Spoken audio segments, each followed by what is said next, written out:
paid. There must be, yeah. Did you mention? Must be a lot of money. I'm sure Pugs has decided what you're going to get paid. Oh, right, yeah. Well, the Sean's here anyway. Vapor Bunny. Oh, would you? I would. Don't tell her though, will you? Again?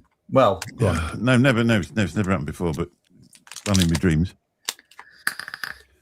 You get paid. They can't hear me, can they? They can now, yeah.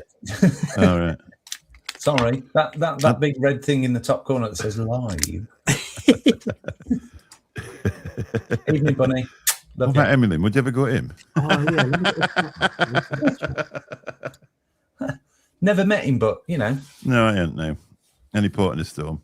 Well, yeah. Hey, Billy Lee's lost a load of weight, no, hasn't she? Has she? Never. I wouldn't know. Congratulations. But well done if you have. Well done. Yeah, well done if you have. You look perfect to us before, but if you're happy with your weight loss, that's perfect.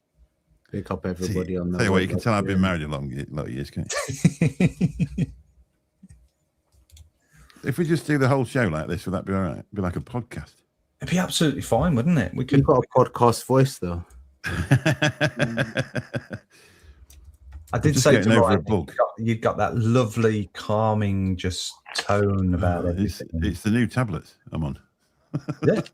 Yeah, true. Yeah, true. That's true. I've been suffering, obviously, what's going on in my life. Yeah. And I've always avoided popping to the doctors and telling them about it. And they said, I think you need a couple of these every night before you go to bed. And my life has changed completely. Did you say a couple of these or a couple of E's? No, well, a couple of these would have been all right. Back in the day, obviously. Not just a couple of these before bed is not a good idea, bro. Anything that had that little dove or Mitsubishi symbol on. Oh, thanks, Ian. That's lovely. I once said to him, how do you say your name? He said, it's Ian with an R on the front.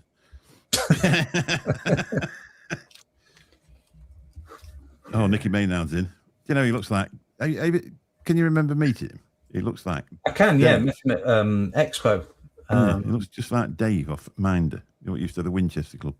Oh, God, yeah. Absolute dead ringer. Now you've said that, I can see the similarity. He eats like a 2-year-old, though. He bought some stuff from that little... Well, one of them rip-off booth things, and then just threw it all down his front. It was strange, shall we say? Strange. Which is the thing that you normally do, isn't it? Well, yeah. But the thing is, you know, you could tell originally he's from down south, so you could tell his threads are expensive. Ruined a really good shirt. Bless. I don't know. Bless. Who else are we going to pick on before we go live? Down that south. That guy, WD-40. That's me. Benzel, how you doing? Oh, is it you? Yeah, it's me. You're a member as well, are you? Yeah, buddy. I do my bit. I had to put a comment on here so everybody can just follow me. That's it. Whatever you need to do to promote yourself, do it. You've got the whole show to promote yourself, Mick, tonight. Yeah.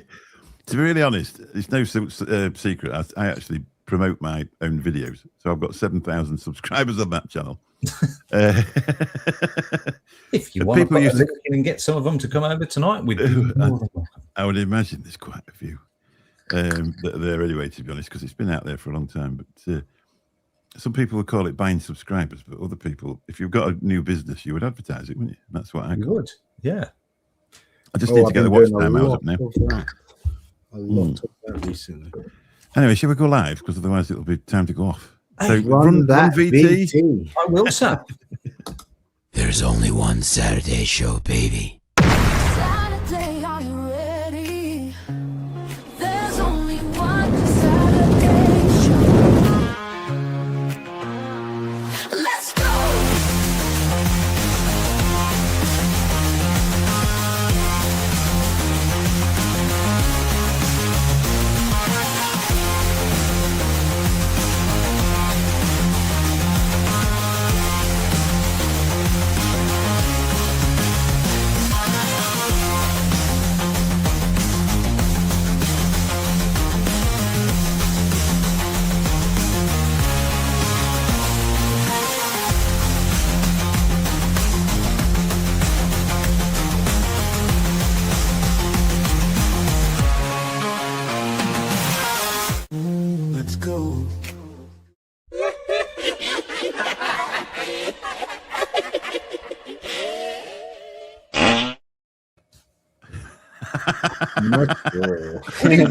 I wonder where's the picture of Pugs' ass where that fart comes on. They must have changed it, have they? Copyright. That's definitely what it is. Yeah. We altered it a bit. It's out of date now, so we. I need to do something new, but I've just not got around to doing it. I will do it, but. My mine is just the name of the channel, and then it says going live, and then just a bit of music for 2 minutes. Anyway, let's get on with this. Good evening, everyone. If you're expecting to see Mr. Pugs Foster, but years ago when you were little and you wanted to go out with your best mate's sister, and she organised to go out with you, and then a cousin turned up, the fat one with the spots. I'm that one, so here I am. Welcome. I was like, where's this going? Like, and what we're going to do for a start, we're going to say hello to everybody in chat before we get 10 million people in. Because I know what I'm doing. Yes. So good evening, gaming and paper. Good evening, other Sean. Nice to see you. Shane Aitken. Yeah, did it. Good evening to you. Evening. Yes, Mr. Aitken, my guy. Now that's a good one, isn't it? DJ Digital Video Disc. Got it. Good evening to you. You're going to try not to get the double up, but not miss the ones in between, aren't you? Yes. White Walker, good evening to you. CC Coles, good evening, Ian. Nice to see you. What's going on, Ian? Rian, which is Ian with an R at the front. Good evening. Nice to see you. So Billy Lee, nice to see you. There you go. That's how you say it. It's easy. Rian. Emulin, nice to see you. Flavor Craver, nice to see you. What's he doing? Hello. Still in the lab bottling. Good. Hope it's fluid. Get it out there. Good evening, Vapor Bunny. I hope you didn't know what I said about you earlier. Oof. I think we're nearly. Are we? Let's keep going. Oh, that's going to be a good one. Amarit Sandu. Good evening. Nice to see you. God, I tell you what, they're not easy, are they? No, especially because bloody YouTubers started to put handles and that's just ridiculous. You can change it yourself if you go into it. I did show somebody how to do it, but you can actually change it back. But you might end up with the odd number at the end of it. Because it's actually, you just have to change your nickname. But it's somebody ought to do a video about it. Do you know if you're in the YouTube chat, you can just click on the participants and just read the list of people that have commented? Don't want to do it. I just want to read through them. Nice. Oh. I did that. And it's easy for me to scroll down and highlight it as he says it. Of course. What I do is I always pop the chat out, so I ain't got anything. I've just got the page of chatters. That's all I have. I pop the chat out and then get rid of the rest of the window. Herb's in, bless him. Evening, Herb. Let's give me a bit of a semi. Where are we going? You've lost me now. That's it. We've done haven't we? That guy, WDCC code. Herb Williams, good evening to you, sir. Jesus, this fucking guy is on the panel tonight. I thought he was vlogging walks. I figured he'd walk the fuck away and not return. That's a compliment coming from him, isn't it, really? Gotta love Herb with his straightforwardness. Good evening, Benzel. I think we've already said hello to you, but it's really good, so we can say hello twice. Gary F, 1872, which is his PIN number. So if you ever get his card, just put that in there. That's it. Yeah.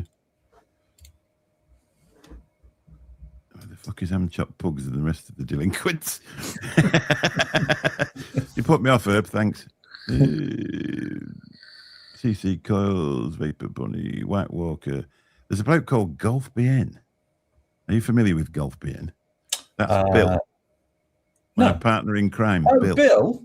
Yeah, that's Bill. Yeah, I know Bill. I've watched a couple of your videos when he's been on. Yeah. No, I don't think it was actually. I think I read it wrong. It's Coyle. Hello, Coyle. How are you doing? That's it. Yeah, good evening, Jane. How are you doing? Nice to see you. Yeah, I've never hang on the lost weight, it's just different camera angle. I reckon he has lost weight. He's definitely lost weight. How much you lost, Mike? Me? 2.5 stone-ish. Very really. When I stopped drinking, I lost 3 pretty quick. I never lost another ounce. That's it. Well, I discovered cake. Yeah, I mean, I didn't overly plan to. No. But I think when it's just you feeding yourself, yeah, you consume the calories that you want to feed yourself. Yeah. So You say that I ate a whole Jamaican ginger cake to myself last night. It was a rough day, mate. It was a rough day. is it a proper what's the maker then? Is it not Lions? Is it? Nah, it was the McVitie's one, bro. Oh, McVitie's, that's it. Yeah, Yeah. it was the McVitie's one. Yeah, it wasn't no authentic. It was a delivery job, man. Come on. Ah, right. Okay. Yeah. I need a ginger cake. Doomph. So I've got trouble. I haven't really got trouble. She's absolutely fine. She just brought me a beer up. Hey. Oh, what a job. 0. Get on. I've been drinking Doom Bar 0 all day.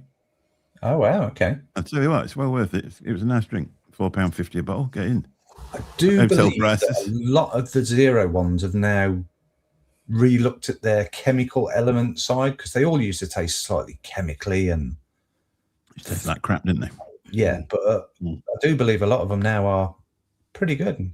I've never participated. If I was out, I'd have one. But yeah, The amount of people you come across now that don't drink compared to, say, I don't know, 10 years ago shocks me. Yeah. Mm. Yeah, that's Well, it. they reckon it's on the increase, don't they? All this youth and all these, what are they, Gen Zs nowadays or whatever? They're all they'll stop drinking alcohol and start taking steroids instead. Well, that's it. Yeah. Well, don't drink beer anymore because alcohol's bad for you, and then they go to the toilet and do a big fat line, don't they? Yeah, this is what I mean. Start injecting Psalms and all the rest of it. What's Graham on about audio for? Who's audio? What are you talking about, Graham? There's always one, isn't there? Nobody else has Turn mentioned your it. volume up, bro. But he can't hear us if he hasn't, I suppose. So. Yeah. You either can't hear anything or you can hear too much. Yeah. Do you want me to stop talking? Is that helpful? Yeah, when I stopped... hello, Birdman. How you doing? Good evening, you beautiful bearded Good morning. First time I've ever said that.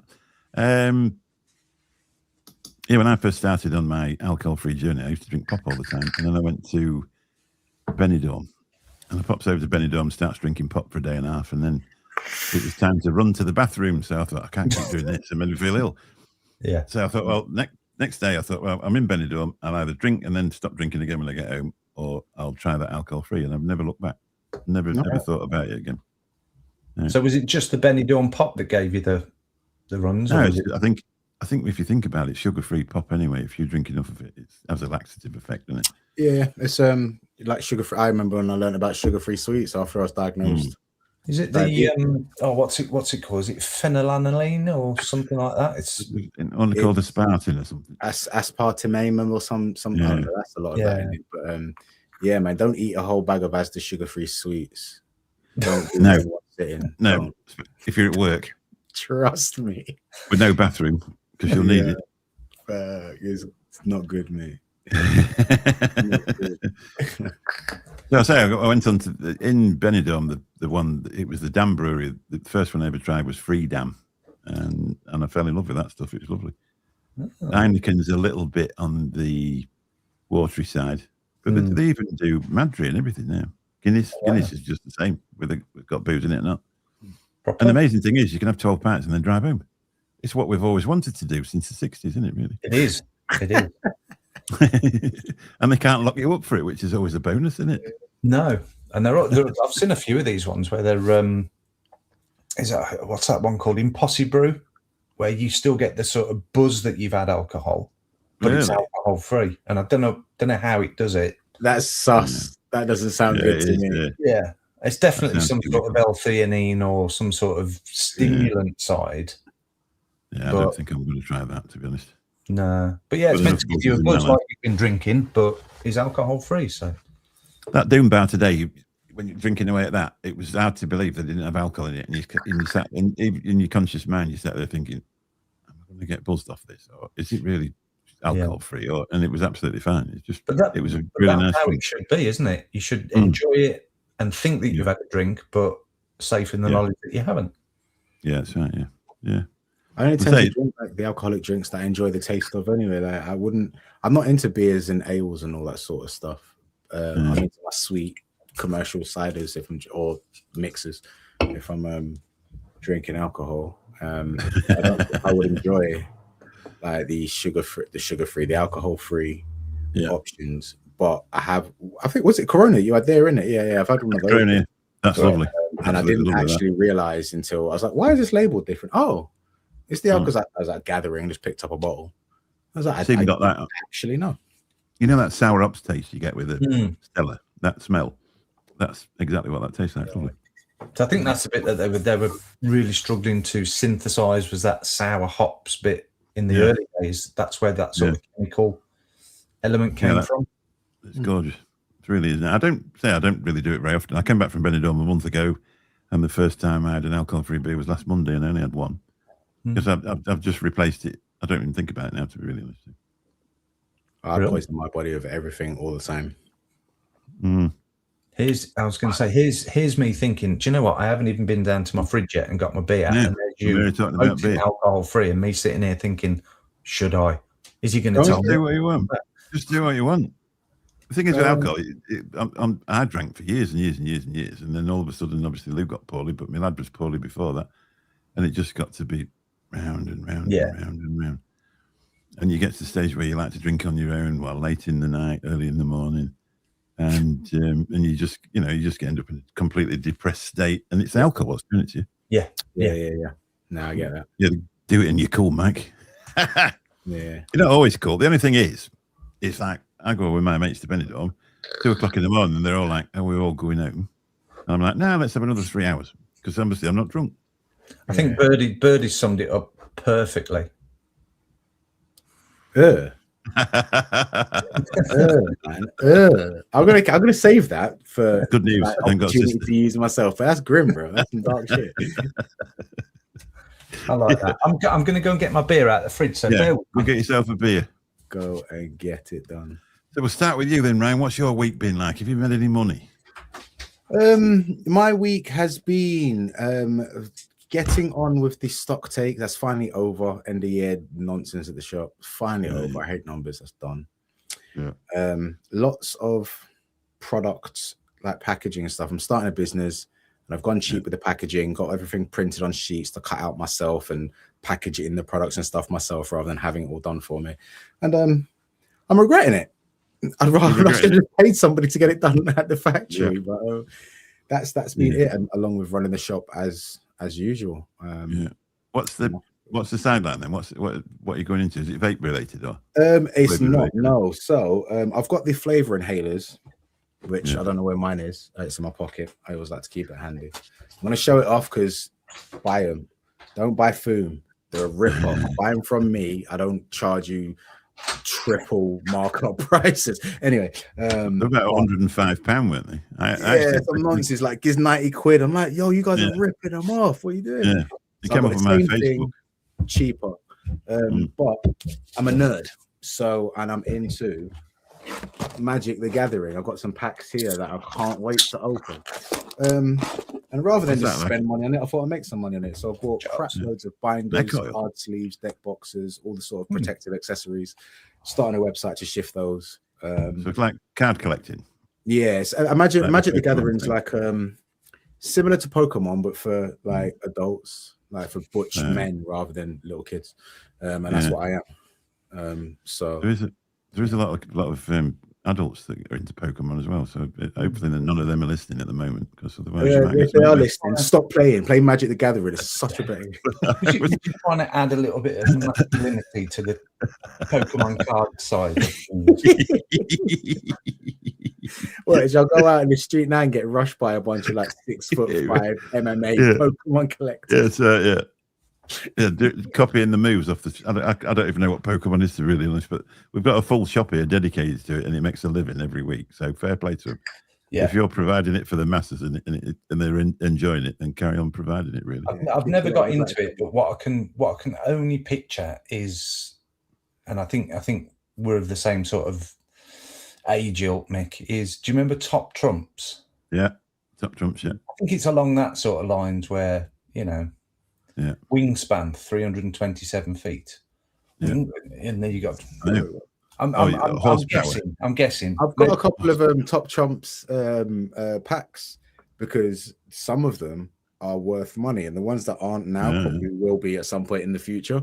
So all of this sort of stuff I'm just hoarding and keeping now.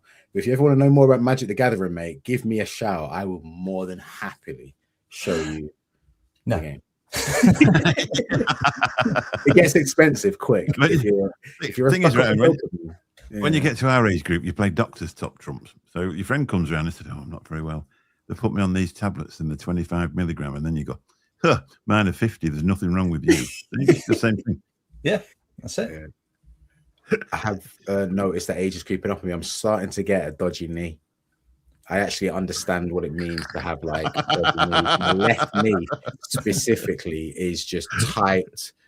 Like it feels like there's something sort of pushing out from inside it all the time. Mentioned to my doctors and like, that's just knees, bro. No, it's not. It's too soon. Wait while you end up in your elbows and your fingers. And I had a free day in the hospital the other day. They upped my blood pressure medication by changing it, adding something to it, and then I had to have a full day in A&E. Oh shit! Damn, collapsing all over the place and all over the place. It was awful. That was the most horrendous feeling I've ever had. I thought it was the start of an heart attack. I walked up the stairs and I couldn't breathe. I went back down again and I thought I need to sit down. And then the next thing, and I thought, well, yeah. And all it was this little tablet that big, 2 milligram. So I won the top trumps that day. Yeah, buddy. Yes, Mick, very true. Yeah, it's true, yeah. So, Mike, what have you been doing this week? Have you made a load of money? Yeah, selling loads of stuff. It's our Easter sale, so we're trying to push that people should come in and refresh their furniture for Easter, and then we'll try and push people to refresh their furniture for summer, and then and Christmas. And Christmas, because the prices are the best they'll ever be, and just that normal retail bullshit. Other than that, not a lot. I've been covering the Coventry store quite a bit because they're down on staff due to holidays and whatever. So that's a 25 mile there and 25 mile back hike every day. You've been sent to Coventry. I've been sent to Coventry. Yes. I pulled up last night and filled the taxi up at £1.78 a litre. Wow. And I actually queued up to do that. It's like being anally raped and waiting for it to happen, isn't it, really? It's like, please do it to me. I'm going to sit here in the queue while you do. I remember back, 70s, when I remember my dad, we went on holiday somewhere. I can't even think where it was. It was in this country. Scarborough. That's where we went. We went to Scarborough. Yep. Drove all the way there, and literally he dropped us off at the bed and breakfast or wherever it was, and he then said, I'm going to go and get some fuel, and he had to go and queue for fuel. Really? There was some sort of fuel thing going on back then. And most of that holiday we literally were limited to, if we're going to go out anywhere, I'm going to have to go off for 3 hours and put and they were only limiting him to something like, I think it was like 70 odd pence a litre, a gallon back then, and two gallon. That's all they'd let you put in. Wow. Was that the Suez crisis? Probably. It possibly was around that sort of time. Yeah, I remember the 90s when they had those strikes, and we had about a week of it where you couldn't get any fuel and everybody was queuing up and filling the cars up. Yeah. The guy said to me last night, he said, what are you going to do if you can't get any fuel? I said, I'm going to go home for a month. I'm at that stage of life now. I'm not really that bothered. Yeah, it's because I took obviously a ribbon when I went from petrol to electric. You're taking all the power out of the environment and blah blah blah blah. Now I feel quite smug. Yeah. Because I'm listening to all these conversations in work saying, I had to go and fill it. It was £1.70 something. And it's absolutely ridiculous. And I'm just like, it's still costing me 47 pence a kilowatt. It's not changed, Until the tax comes, you're getting some crazy per mile tax though. Yeah, it's 3 pence a mile. They'll probably go back on it anyway. It's 3 pence a mile. It's nothing. So I do 4.5 miles to my normal place of work. So 15p, 30 pence a day to go there and back. To be fair, I'm just hearing people moan about it that come into the shop. I don't drive yet, so I don't really feel to look into it. I just heard that it was bad because they're all kicking off. It seems a bit disgraceful to me, to be honest. It's like, I mean, they did it with the diesel, though, didn't they, as well? It's like, oh, diesel's the best thing ever. Please go and buy a diesel. By the way, that diesel's really dirty. So we better put tax on it. Yeah. Now you've got to buy this AdBlue stuff to put in it as well. Yeah. Every 6,500 miles, it needs another 10 litres of AdBlue. Yeah. If you go to somewhere like, you know, like a little, I'm no disrespect to them, but a garage at Indian Zone, it'll be 25 quid for that. But if you go to a motor factory, you can get it for a tenner. Wow. You know, I mean, I've not had a diesel for years and years and years. So what actually is AdBlue? Just some blue liquid.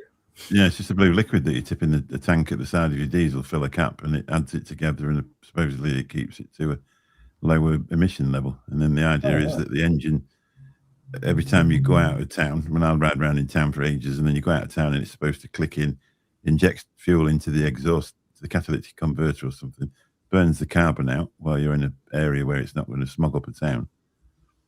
And then that's the way it does it. But the way it really works is you go out of town for an hour and then come back and go out of town for another hour, and then you come back just as you get back into town, it clicks in.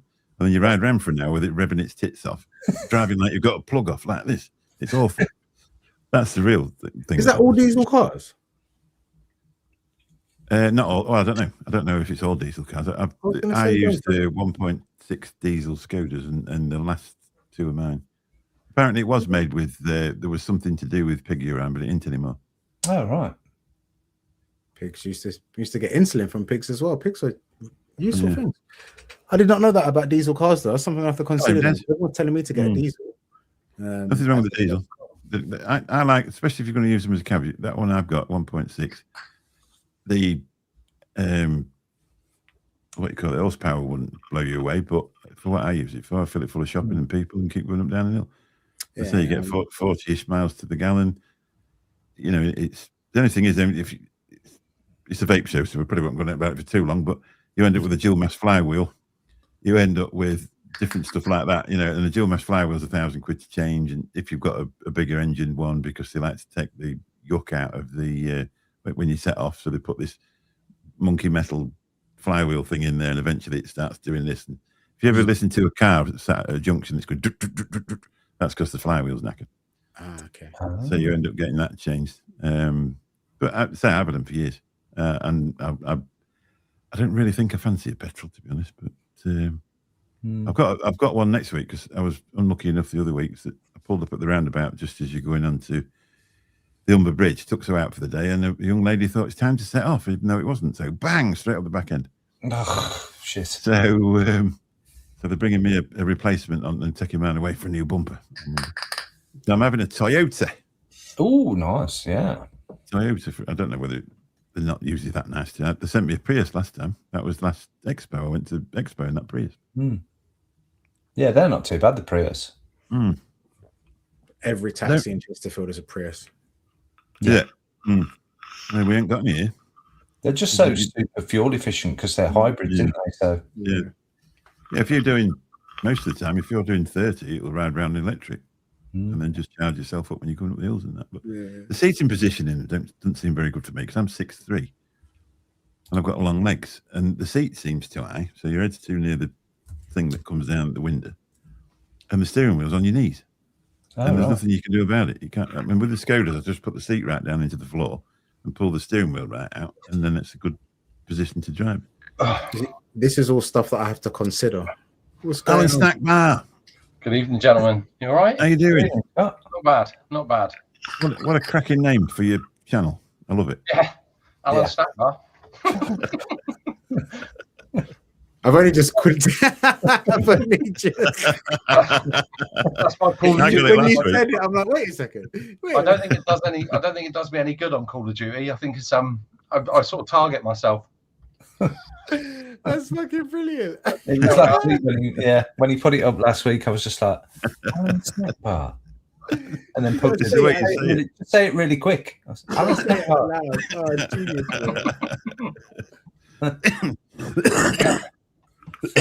Oh dear, I've had the lurgy. yeah, Azza, what going in Paris, bro? How was that? Retro cars are much better than new cars. Depends what you're going to do with them, really, didn't it? I used to love Capris. I've got I would half one love a in the lot. Mark 1 Golf. I would love a Mark 1 Golf GTI, but let's not be stupid. It's thing- some the- silly the thing money with now. the thing with retro cars is you forget how bad they were at the time. Yeah. Yeah. Yeah. You know, you get in a retro car now. I mean, a guy at work's got a 2.8 Capri. Yeah, And I had one. You get in that and it scares the shit out of you, and you're doing 40 mile an hour. You could be doing in a Golf, you could be doing 100 mile an hour and be sat reading a book. It's a completely different animal. I had the wire edge one. And it's on the wire edge one, they still put leaf springs on the back. But if you got the A edge one, they put dampers on the back. Yeah, when But they were still, but they were still terrible in the wet. You couldn't keep them, you just slowed down in the wet. But I set off from here. It's got a dual carriageway, and it comes to a bend at the end, and I'm barreling down this dual carriageway, and I'm thinking, God, I'm off like bloody hell. So we come to the bottom corner, and I'm pulling up, thinking I'm not very happy with this. And when the time I went round it, I was doing about 35. So, like you say, exactly, you could have done that in a mini metro. Yeah, the only thing you remember, I mean, I've obviously been a mechanic for like 38 years now. Yeah. Back in the day, I remember doing the first Sierra twin cam belt and thought, you'd never do it. You think it's this modern technologies, and you look at one now and you do it with your eyes shut. Yeah.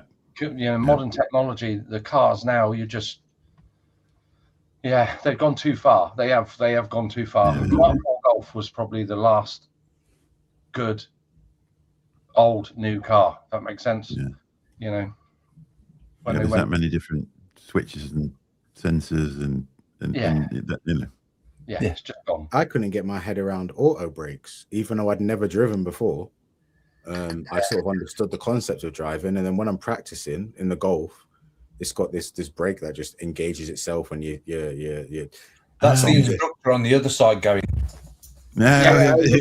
I just couldn't get my head around it, so I just had to turn it off. I'm like, the driving instructor never told me about this stuff, right? So I'm not using it. Give me a bloody handbrake. Oh, it's this little switch. I'm like, no, I need a lever. It doesn't have a lever in it or anything. Yeah. The Skodas have one where it comes in automatically. If you're going up to a bit of a rise like that, we've got a junction here which we have to come out every time, and it just stops on its own until you dip the clutch. Until you let the clutch out, it just leaves it. And it's fantastic. It's to stop you riding the clutch and knackering the dual mass up. That's what it's for. Yeah. I just know what it was like to live in a Fiesta. I had a Mark II Skoda, and I ruined I'm not driving like an idiot either. I ruined a dual mass flywheel in 30,000 miles from new. That was when they first started coming out, about 2007. I had two under warranty on that. They were terrible for a start, and then they've obviously made them better or something, and then they put this auto brake thing in. It's a lot better. Yeah. Modern cars are brilliant and a nightmare all at the same time.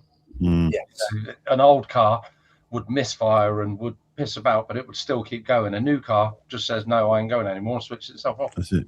Off. Yeah, done. You've got some of USB sticks now, not tools, right? Yeah, I'm sure you're right. That's it.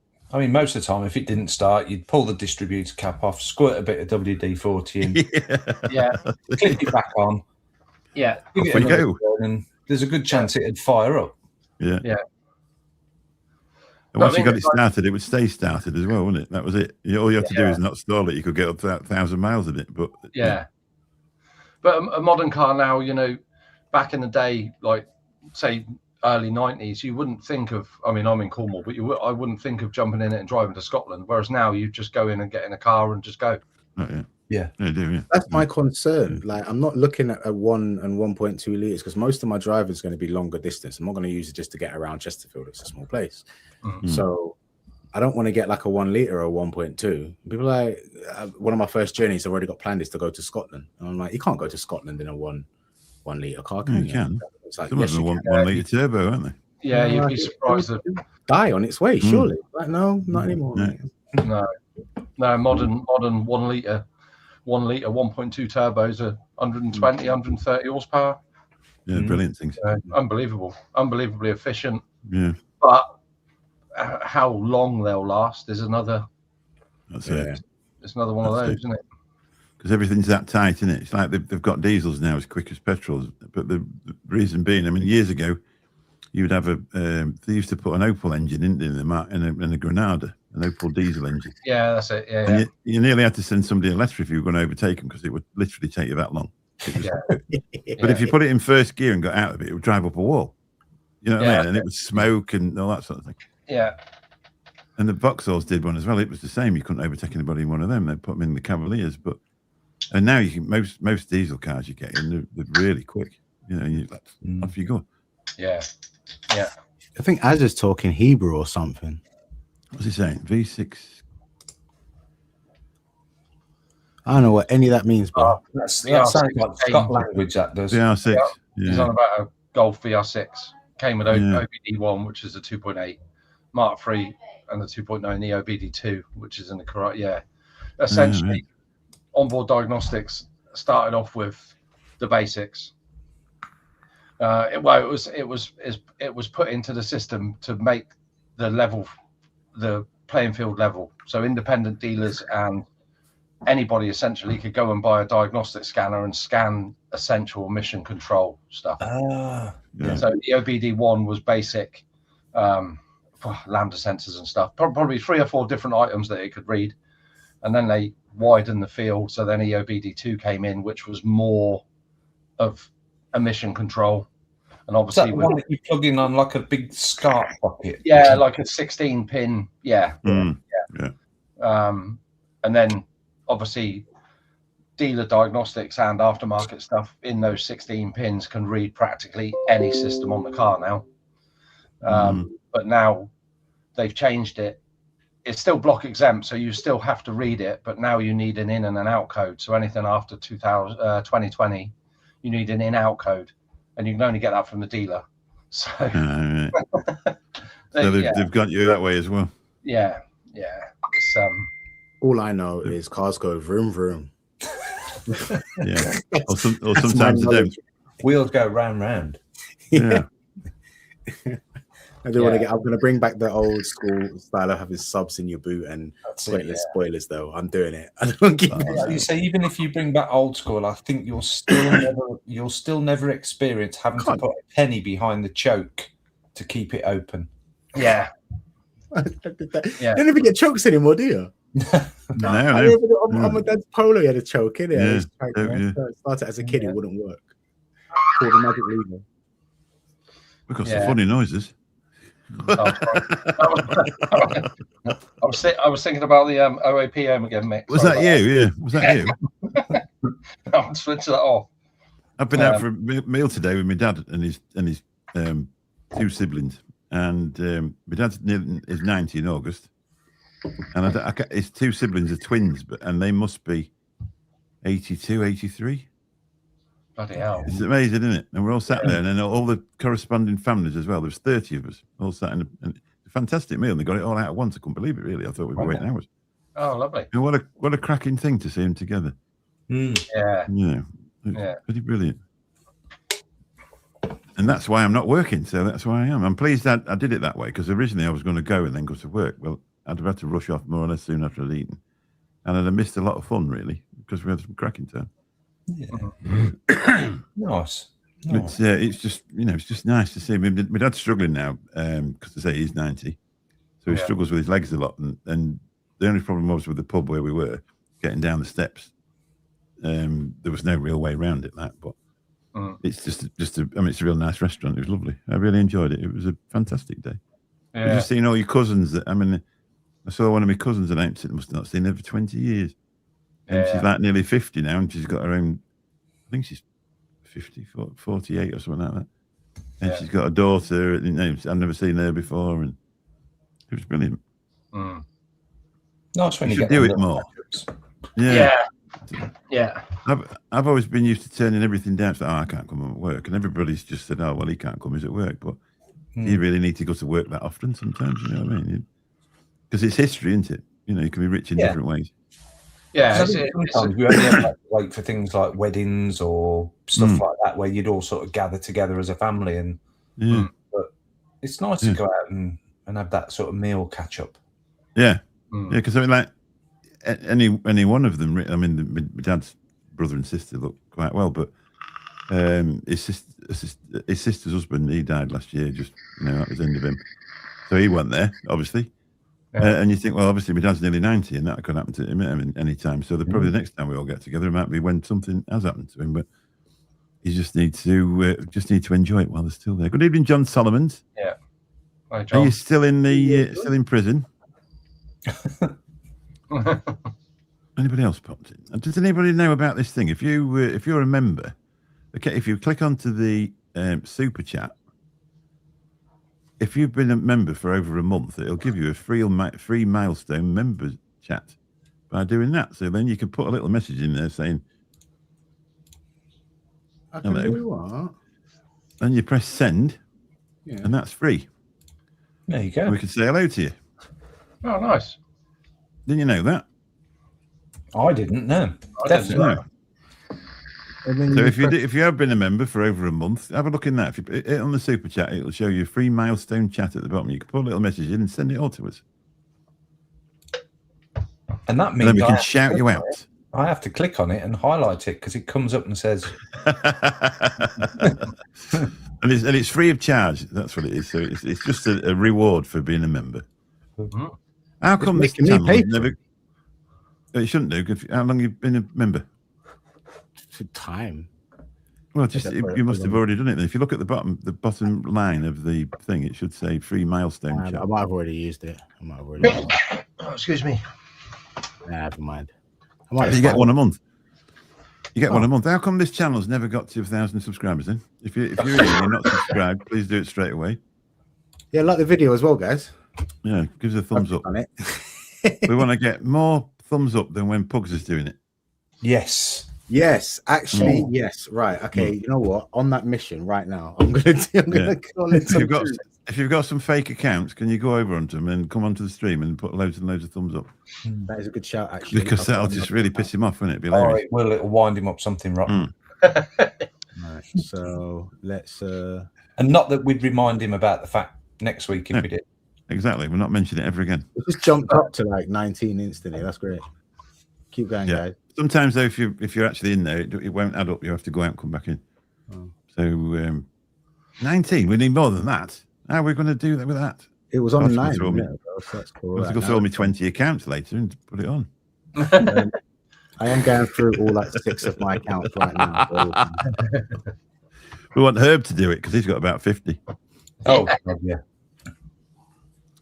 So what? Did we ask you what sort of week you've had, Scott? Alan? Same, Mick, really. Just mending shit and Busy at work and Call of Duty. Waking up at 3 o'clock in the morning after everyone had gone to bed when playing Yeah. Call of Duty and shit face. shit faced, yeah. Yeah. It was 4:30 the other morning. I woke up in the downstairs loo. Did you? Yeah. At least you got to the loo. Had you shit your pants or was you all right? I can neither confirm or deny. Well, there was a picture of some knitting patterns for old ladies crocheted. quite possibly. I come up here in the morning. I woke up about 9:30, and I come up here and all the lights were still on. The computer was on. Wow. Xbox was still on. It was like, yeah, must stop drinking. The first time I drank Special Brew, I had 6 cans, and it's the first time I ever drank it. I had 6 cans in one night. I thought, it's time to go to bed. I didn't feel too bad, a bit pissed, normal. I thought, I'm never going to stand up ever again. My legs won't move. Nothing would work. Yeah. I'm just sat there and I'm trying to get my head around it. If it'd been spirits, you can't sort of bring it back down again. But with beer, you can usually command yourself. Yeah. And I woke up the next morning and I switched the telly off, switched the lights off, put the burglar alarm on, and gone to bed. And I couldn't believe it. When I woke up, I thought, oh no, I bet the front door's open or something. You know what I mean? Yeah. That's it. Yeah. God knows how I did it, but I thought I was really good at it then. Tried it loads more times. Yeah. Never drank it. Just to see if it was one off. I must admit, I like a strong beer. I'm not a massive fan of strong lager, but I like it. I've put one on tonight. A double imperial stout that I've done with coconut and coffee. Wow. That should come out about 12.5%. Jesus, Yeah, Yeah. I used to like them chocolate stouts from that brewery in Leeds. I can't remember what they call them.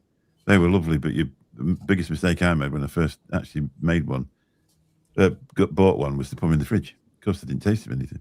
You're supposed to have them room temperature then. Yeah. It was like a sticky chocolate stout. It was like drinking a pudding. It was good. Yeah. And that was about 12-13%. But as soon as you finished, your face was completely red, like it was. Yeah, that's it. Yeah. Have you tried the alcohol-free Guinness, Mick? I had one of those, and I thought it was all right. Yeah, it's nice. Yeah. Yeah, See, I haven't drunk alcohol for that long now. I think it tastes fine, but I don't know whether if I just finished drinking an alcohol version, if it would still taste as fine. But all right, yeah. No, I tried one of them, and it was all right. Yeah, it is nice. Because I mean, you don't got to stop drinking to drink one. It's just like if you go out for a family meal or something, and you want to get home instead of booking a cab or messing about, right. you just drink that instead. That's the option now. So I must have had 7 of them. I had Doom Bar today. I must have had 7 pints of it. Doom Bar is a good. That's Sharps, isn't it? Sharps Brewery. Yeah, it is. Yeah, that's down this way somewhere. Yeah, I didn't even. Yeah, it is. Yeah, it is. Yeah. I didn't even know they did it. To be fair, I think they do in Asda. I think they sell it in Asda, or they do down here. I found it on Amazon. Oh right, yeah. So I'll be having a crate of that because they were big bottles, pint bottles. They're lovely. Yeah. Super pints. Yeah, it was nice. I don't. Speaking of what people are drinking, do you want a buffet? Yeah, why not? Who wants to go first? I'll run the bumper. Your idea. Shall we run the bumper? bumper? Got a bumper? Is it AI? Yeah. There we go.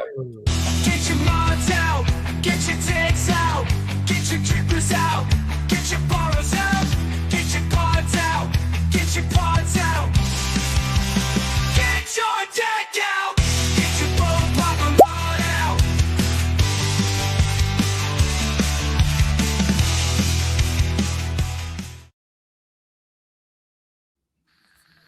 And as usual, that's just for Coyle and his son, because his son absolutely loves that buffet song. Nice. Very nice. Who made that one? Was it a Nevs? That was a Nevs one, that one, yeah. Yeah. Whatever happened to old Nevs? He's around somewhere. I think he's deep in the I messaged him in the week to see if he was all right. I said, just checking in. Are you doing all right? He said, yeah, I'm fine, mate. Yeah, cool. Hope you're well. And that was that. Yeah, he's doing all right, I think. I think it's like most people, isn't it? Life catches up with you for a period of time. It does. Yeah. It certainly does, man. I've had a bereavement as well, so his wife will need more cuddles than what she's been having, and that's the way it is, isn't it? Yeah, they've had a bit of a. Steph's had a bit of a shit time with it, hasn't he? Well, they all day.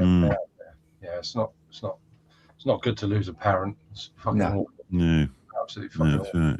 I'm lucky. I've still got both of them. I'm nearly 60. Can't believe it, really. Yeah. But there'll come a time, won't there? Good genes, obviously. Anyway, that's cheered you all up. Ryan, go on. What are you doing?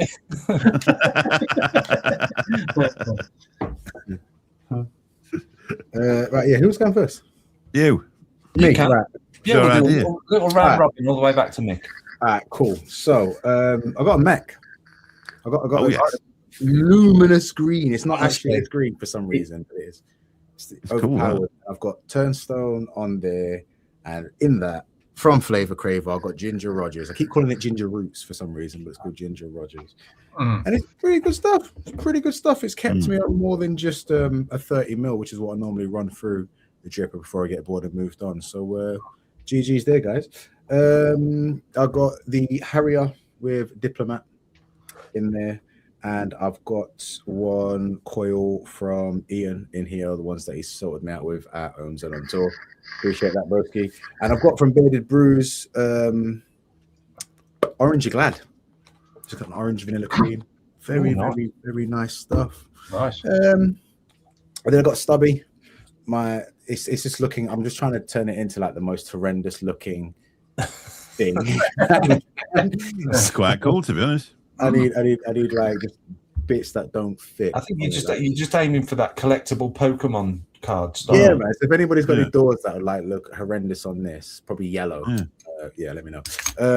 And in that I got Ricky because picked up this from Ozone. So it's good shit, mate. If anybody hasn't tried it, give it a go. The hype is real on that stuff.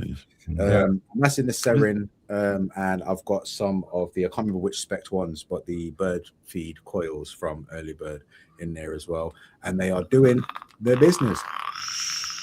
And then of course got a pod kit, Oxford, whichever one this one is. Next Lim, go. And pink apple and blackberries, but Barry sent me the concentrate, so I just mixed up some, so I don't have a branded bottle. Sorry. And no rum tonight. I'm just on straight recorder legs. Straight recorder legs. I might go and get another one in a minute. And that's me. Oh, sorry. Cheeky plug, selfish plug. I've got my aura here, which I'm definitely not going to be using because I've been drinking, but it's there. Buy them. They're available. And that's me. That's me for the evening. That's you, innit, Mike? Yeah, it is. Azza says, I have doors, Ryan. Tons of doors. Of course Nice. you do. So there you go. Gaudy yellow ones. I'm interested in doors. I want your mod, bro. Talk to me about doors. Me, usual Zelos 3 with the diplomat on the top. And in that, you'll be pleased to know, Ryan, I'm on some Dreads Mango. Boom, boom, boom. And it's good shit. It is good It's shit. nice. It You is. sent me some out. You sent me some out around once. I've never been a massive mango fan. It's not a normal mango. But exactly, it's not a normal mango. It's not pithy, it's fruity. It's Dreads mango. Yeah. But you know how some of them you tend to get that slightly sort of raspy, sort of pithy sort of. Yeah. That is proper ripe fruit mango. That is beautiful. Thank you very much. Thank you very much. And I am now that far into it. Whenever you need in all fairness, I ran out of Dark Spark. I used that. That's really nice. That is. That's another one of mine as well. That is good. And I didn't change the cotton because I didn't need to from Dark Spark because it was still good after 50 mil. And I've gone straight on the top with Dreads Mango. And the cotton, your stuff really does like cotton. It's good for it. Very kind. It is, man. We try not to add many sweeteners and crazy enhancers and stuff in old school stuff in it. Old school stuff. Yeah. Yeah. It's I don't know where. Let's have a look. See if Makes I it a cleaner flavour though, doesn't it? If you don't add all the Yeah. extra bits in, it's it's saturated. yeah. It's not. It's not gone dark, is it? Yeah. Nice. I mean, even the coil's not even gunky or anything, and that's at least what 75 mils worth of your liquid through. Same cotton, same coil. Hey, you ain't gonna take it from my mouth anymore, guys. Completely unbiased. Yeah. You got a good two flavors there, matey. So there's your feed. I know you said any feedback's appreciated. There's your feedback, bud. Thank you very much. Yeah. Man. And Where can you buy that then? do you know what? That's quite clever. That is, because that leads me into check out up here now. I can do this, Oh, let's stay like. and I can put a QR code in for the e-cig shop. Lovely. There you go. Scan it Scan with it, your phone straight to Ryan's website. Bloody hell. Sure. How about that? www.easyshop.uk. Cool. Yeah. So I'll give you the kudos of leaving that up there for the first couple of minutes while I finish my buffet. So yeah, I'm on that, and then I got the Orion Pro with a sturdy one in there, which is really, really good. In all fairness, the stock one that comes with it is a decent RBA. Yeah, It's all right, but the sturdy one, it's easier to build, it's easier to wick because it comes out the side, not the. It's a lot more flavoursome that way. And in that, I've got some Lady Liberty, which is the maple bourbon cheesecake. Nice. And that's very rich, very Moorish, very nice. And I'm going to swap over now, Ryan, because I'm going to take yours down, and I'm going to put Mod Fogs up now. Look, Big on Mod Fog. Yeah. so if you want to go and buy that one, you can buy it from Modfog by scanning that QR code up there. Nice. Ain't we getting technical now, Scott? Yeah. Yeah. This is all new to me, Mike. It's a good thing you're not advertising products or prices. It's a good thing because YouTube. Go check it out. Give it a scan.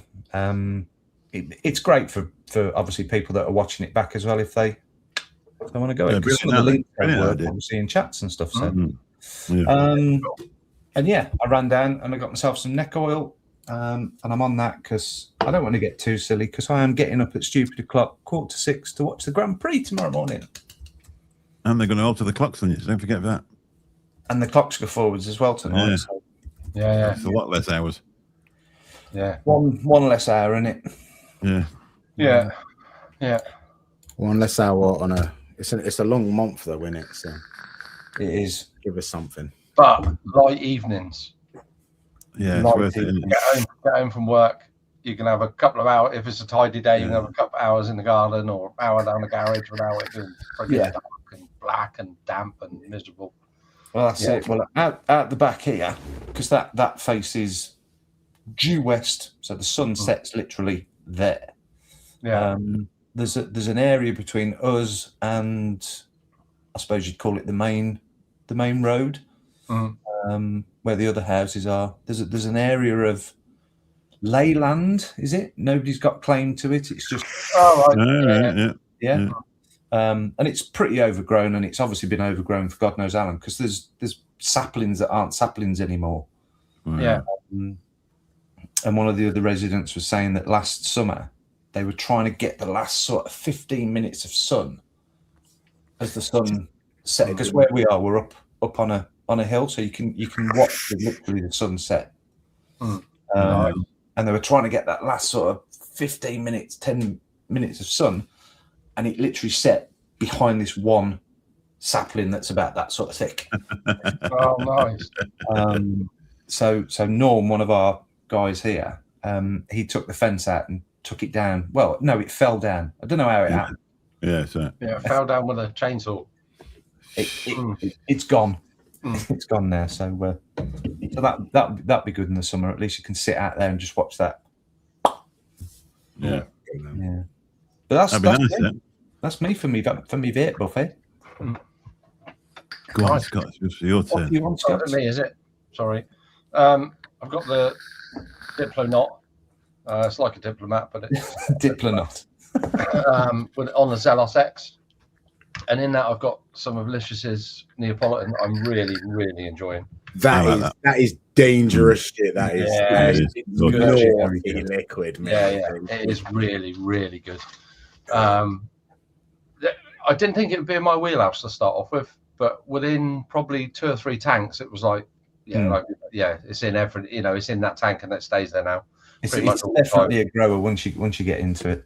Yeah, it is. And I got the Limelight Palm, is it called? I don't know. Freehand, Limelight Freehand. And in that, I've got some Kryptonice with some extra WS23 because I like WS23. And I'm drinking a Green King IPA. And that's me. That's me done. Is that Little's? Sorry? Is that Green King? Is that renowned seller of amazing drinks from Little's? Is it No, Green King? well, they may sell it in Lidl's, but I got it in Asda. It's what did I pay tonight? £9 for 10 cans. Just cheeky. Yeah. 3.4%. It's nothing spectacular, but it's different to Carlsberg. I bought it from somewhere. I can't remember. Yeah, it's all right. It's not a bad drink, really. Yeah. No, it's just very safe. It's every like 3.5%. You can drink it forever as well, can't you? So it's a good session. Yeah. Yeah. So that's over to you, Mick. Well, I've got a diplomat as well. I've got mine on a Jackaroo. You remember that? Yeah, back in the day. If anybody wants them. Scotland, weren't they? Well, was a bloke in Scotland that made them. No, it's the Vandy vape, isn't it? Yeah, Vandy vape. Yeah, it's Bogan, wasn't it? Bogan's thing. Why am I thinking of a Scottish bloke that made something? It's that dust-proof, shock-proof. It's the Vandy vape Aegis. Yeah, that's basically what it is. Yeah. I've hardly ever used it, and I was looking for something to screw this onto, and I opened the drawer up, and this fell out, so I thought, I'll put it on there then. I can't remember whether. I think there's one of Ian's in there, the one in 0.3s. Although it's saying 0.4. So Ian makes some sensational. Ian's clothes are the best I've tried in a diplomat. His Boris stuff's really good as well, isn't it? Yeah. It's nice, though. I've got Ricky in there from the fluids. It's not that one. Got to be honest, I haven't been vaping it for a week because I've had that lurgy, and you just keep coughing all the time. So a warm vape's not really for you. I vape these all the time as well. These are the Albrique on the E-Leaf iPower. I use them every day in the cab. They like just to take them to work with me, and I've been using them for years. And it's the 5,000 mAh internal battery, so they never go flat. They're brilliant. Power plays with them, innit? Yeah, because it's only got 22 watts. In that, I've got some of this, and I've been vaping that now for about a month. It's the Onyx fluid, Onyx, the long I love that. Yeah, they're 12 milligram. I have 3 milligram in a sub-ohm and that type of thing, and then I have 12 milligram in Onyx. I have I've got my own famous vape brand as well, Posh Vapes You, but I ain't been vaping that because I was just looking for mint because I've just been coughing all the time. Yeah, and Graham sent me one of these, and I think I bought it off him. The Talons. Oh yeah. And I use that when I go out walking. Right, it's brilliant. But over the last few days, I've been using it all the time, to be honest. And they're a cracking thing. 25 watts. I don't know how big the battery's in it, but it's a cracking thing. That's got Onyx in it as well. Oh, everything's got Onyx. Just said the guy from Scotland was Jack Vapor. Oh yeah. What did he do then? I can't remember. Did Can't Jack remember the name Vapor of do? I'm sure. No, JAC Vapor is e-liquid, isn't it? Was it? People have come, haven't they, over the years, and then just sort of disappeared without a trace, and you forget about them until somebody reminds you. Yeah. I'm pretty sure it was Jack Vapor, JAC Vapor. JC. Vaporless e-liquids. Oh, okay. E-liquids, really? Yeah. How did that go on? Well, that's probably what it's not about. I think they still do it. I don't know how popular it is, but they were one of the first ones to bring out a vaporless one. Must be purely PG, isn't it? Is it PG and water now? Yeah, I would imagine so, something like that. But I've definitely seen them on the shelves in place. I've never seen that. Jack Vapor did a mod and an RDA a few years ago. Can't remember the name of the mod though. Gail had one, if memory serves me right. I think Craig had one as well. Craig D had one. I can't remember. Really? Just when you said the name, I thought, it lit up in my head somewhere. Yeah. It got out of my mouth. Yeah, I can't Sure it wasn't Jock Vapor. Yeah. Well, because he was Scottish. That's a bit, Scouse Vapor, shut up. Is anybody got the Prime Minister? Speaking of the diplomat, we've all got diplomats. Yeah. Because the Neb's making all that noise. That's why I decided to get one. Yeah, exactly why I got one. I got two. But there's the Prime Minister from them now, which it looks to be the same thing, but you've got juice flow control and top fill as standard. Yeah. Right, I think they advertised it as everything that we needed to improve about the diplomat. We've improved it with the Prime Minister. Yeah. But for me, personal, I don't see that there's a huge amount that they could improve. The only thing would be the top airflow, the top filling. Top fill, but that's only because there isn't a lot of space between the chamber and the glass. Yeah, there isn't. But I know when Blumpkin had a diplomat top fill, he sent me it. I bought it off found that it flooded hugely. Yeah, no, I've heard that the top fill for that doesn't work very well. So if they've managed to do a top fill for it that doesn't do that, and the juice flow control works, I've been to it. But I want somebody that's got a diplomat and used one to try the Prime Minister and let me know, not just somebody tell me about the Prime Minister before they've had the diplomat. Yeah. So I think Matt Waits has bought one. I'm sure Matt Waits has bought one. I know Matt said he was looking at getting one. Yeah. Yeah, I'll wait till I hear some verdicts and then start haunting some groups. But yeah, I mean, if you've got that juice flow and you can lock it down and then top fill it. Yeah. Maybe that might be what they've done. Yeah, that makes sense. I got that. I bought the one off Blumpkin. Blumpkin's bargains. The full the MTL one that he had. Yeah, it was MTL one, but by the time he finished, it came in 2 tanks, and I thought I'd managed to get the MTL one and the DL one. RDL one, yeah. But I ended up RDL one, and I ended up buying another base for it. So I've used most of the parts apart from the RDL base. Yeah. And then found out between the MTL and the RDL, but the pins, right? Yeah, the airflow pins. Yeah, so I ordered it and then found out I ain't got an airflow pin for it, so I had to spend another 20 quid on that. It wasn't the cheapest thing in the world, to be honest. I've got the only Diplomat that's worth about 200 quid. I mean, this was Dan bought me this. We were on COD one night, pissed up. I bought you a present, and I bought Pugs a present.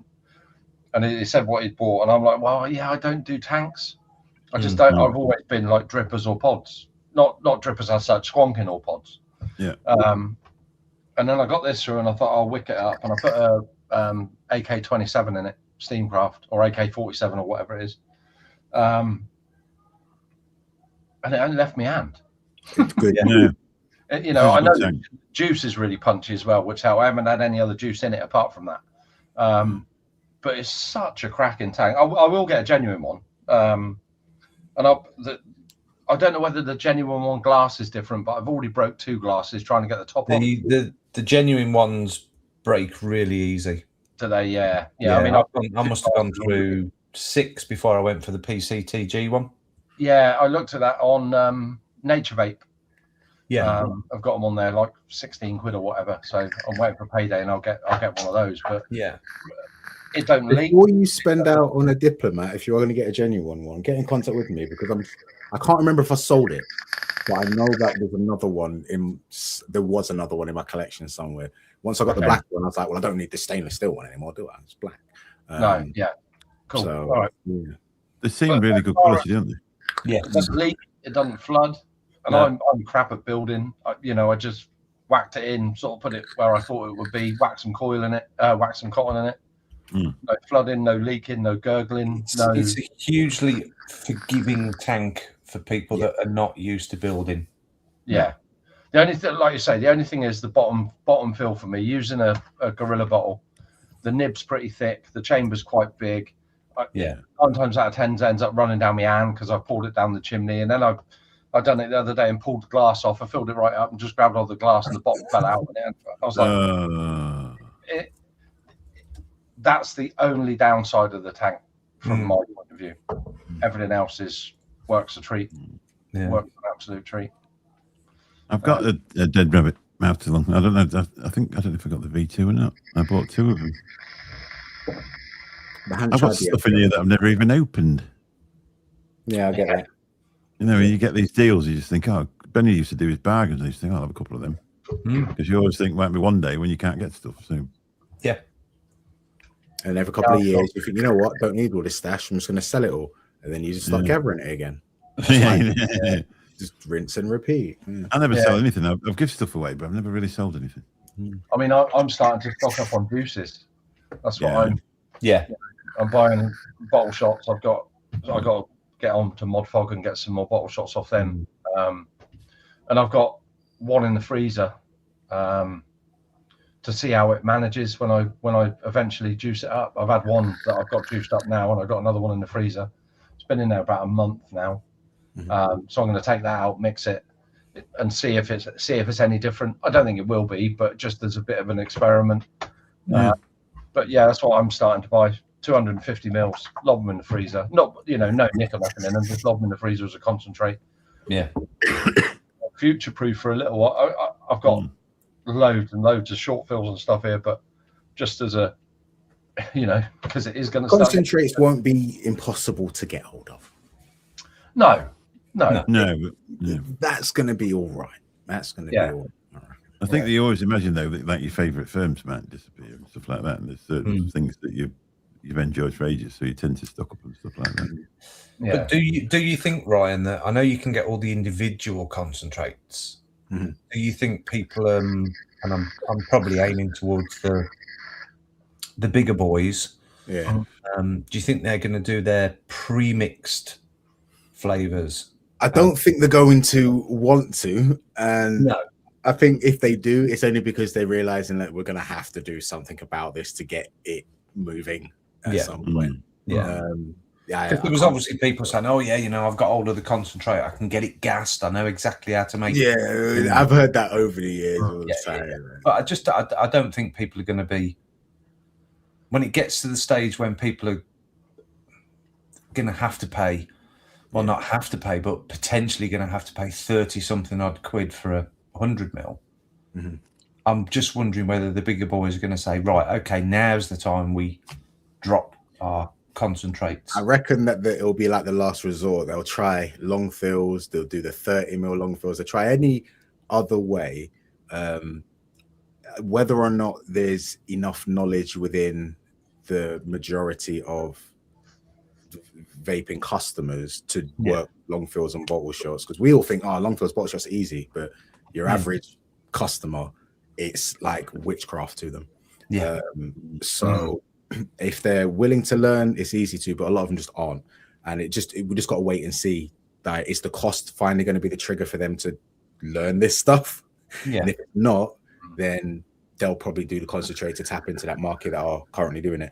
There are some people that do what we currently refer to as one shots that are they're setting up to be sold as blended flavor concentrates. So if you want a complex flavoring for your beverages, that's there. And you just got to know where to go and what to do with it, because it's not going to be sold as mix it at this percent, and it's going to be like use drops in your drink. But you know, this is where the knowledge side of it comes in. It's going to be difficult. I mean, certainly like those, you know, the 100 mil chubbies, put a couple of nick shots in it, I think are going to be gone because well, I would say they're going to be gone. From a manufacturing point of view and a tax point of view, they're going to be very, very expensive. So it's going to be a very niche market that isn't there. It's going to be like 50 quid to buy, close to £50 to buy a 100 mil short fill, isn't it? So I can't see that being a thing, especially after like, you know, the grace period dies off and it's going to be difficult for people to be clever about it. So do you think when the tax and everything comes in and the 100 mil sort of market, the arse drops out of it and whatever, given a period of time, anybody walking around that has an original 100 mil whatever, they're gonna be like walking around like in a pair of like Louis Vuitton. It's gonna be like vaping, you know, the RAM shortage now, isn't it? I've seen like these memes of people like putting RAM sticks as jewelry and just wearing them as like bling. People are going to be like, I've got a pendant, it's 100 mil short fill, baby. Like, flexing. I've got peas. I mean, crazy. Design a accoutrement to your outfit, you know, carry around an original bottle of X or Y or whatever. It's going to be interesting to see how it pans out. I mean, obviously when TPD came in, everybody sort of panicked and shit themselves, and you're not going to be able to get nicotine and all that sort of stuff. You still can. So whether that will happen with juice, but it's HMRC, it's tax. That's it. That's the trouble. I was saying to Ryan before we sort of come on air, back literally pre-TPD, like they dropped all the rules and regulations and what you had to do, and you obviously had to get it all ECID registered and tested and emissions and all this, that and the other, and there was an expense to it. And at the time we'd got the Tootin Juice range, which was like 34 flavors in 6, 12 and 18. We've got the Wit Liquor range, so Boulevard, Contra, Carnival, Deja Voodoo. We did that in the, I think we did that in the 3, 6, 12 and 18. These are all obviously got 10 mils. And then we've got a couple of other ranges and whatever.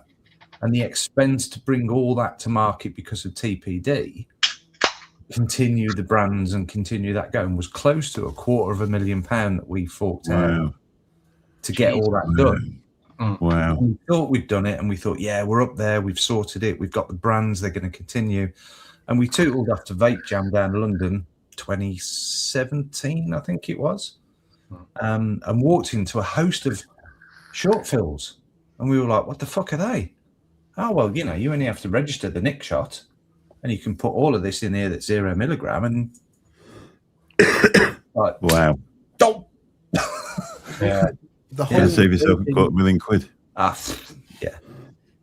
You know, it was made up from pinching ideas and workarounds and stuff. Anyway, none of what we use now originally was intended for its of course it wasn't. Developed over time. So we're a savvy lot of people, mate. but I do feel like it's slowly but surely heading towards the ways of the tobacconist shops. Over time, they just don't exist anymore. Market gets more niche, gets taxed out of existence, gets harder to operate, regs, blah blah blah blah blah. And it is gonna, like, it's sad to say, but little shops like ours, I can see them easily being replaced by just these little booth type shops that have just got a wall of Nick salts. I was thinking it was all going to be Chinese produced salts, but it looks like that's not necessarily going to be as easy anymore either. So that's one good thing from it, because people aren't vaping stuff contaminated with heavy metals and poop. So that's a benefit, at least. Because that was one big eye opener that I think we realised when we went over to Dubai, was the UK emissions requirements didn't have to list, or you were not required to list heavy metals. But in Dubai you were. So they're I don't know what they were called over there, but their sort of emissions regulation side were far more stricter, and you had to list all of that side, which is why there was not a huge amount of the Chinese influx e-liquids in that region. Because they wouldn't have passed that regulation, but they were flooding into this market because it wasn't required to be. I mean, there's so much heavy metals in our water and in everything that we like consume in this. ESMA version, that's it. ESMAs. Yeah, the ESMAs. It's unbelievable, isn't it? I mean, I was watching a guy on TikTok the other day, and he's there telling everybody how to stop vaping. You know, and you think, well, why on earth? You know, are you going to tell? And the people that were commenting on there was like, yeah, I stopped because I realised it was worse than cigarettes. And you think, who is behind all this shit? You know what I mean? It's obviously. When I go to the hospital, with people like the nurses and doctors, like, oh, do you smoke now? Vape? Oh, you know that's worse than smoking. I'm like, don't. You're talking to the wrong person right now. You don't want to go with me. Trust me. I had a really positive experience with that. Last week I had to go to Truro because I've had this COPD or asthma shit going on for the last 6 months, I suppose. And I went down to see and have the, you know, where you go on the fucking step-in thing and all that thing with a mask on, and then you got to blow in this, and they fill a bag up with some sort of gas, and you got to draw it right in and blow it right out, and all that sort of stuff. Like a 2-hour test. And the woman said to me, right, do you smoke? No. Did you used to smoke? Yeah. How much did you used to smoke? Well, I started when I was 15 and I smoked until I was 45. How much did you smoke? I'll probably come the end 20 a day, blah, blah, blah. All the normal questions that you get with anything associated to your lungs. Do you smoke now? No. Do you vape? Yes. How long have you been vaping? I said, about 10 years. Oh, it's 10 years Christmas. Oh, that's all right. Yeah. Nothing else. No give up. No, you shouldn't be doing that. It was just, oh yeah, that's good. Yeah. And that was it. And I was like, because, you see all this stuff going about that the government's saying is worse for you and all this sort of bollocks. But when you get grassroots of people that are dealing with lung disease every day, yeah, it's not a problem. No. But smoking is, it's good that you give up smoking, and vaping was seen as, oh, well, yeah, it's not as good as fresh air. Don't get me wrong. But you've actually improved your situation by moving from that to that. Yeah. My O2 levels improved and have been at peak since vaping. Yeah. So, I mean, my they think that mine is late onset asthma, which is shit happens. I work in an environment that I'm welding and grinding and smoke and diesel fumes and petrol fumes, and what I vape is immaterial compared to what I breathe in during working hours. So, it is what it is. But they might want to do a air quality test at my work. Yeah. Which they're not very happy about, obviously, because we got no extraction, we got nothing like that. But something is triggering it, because I've been hospitalized 3 times now. Asthma attacks, which now is what we think it is.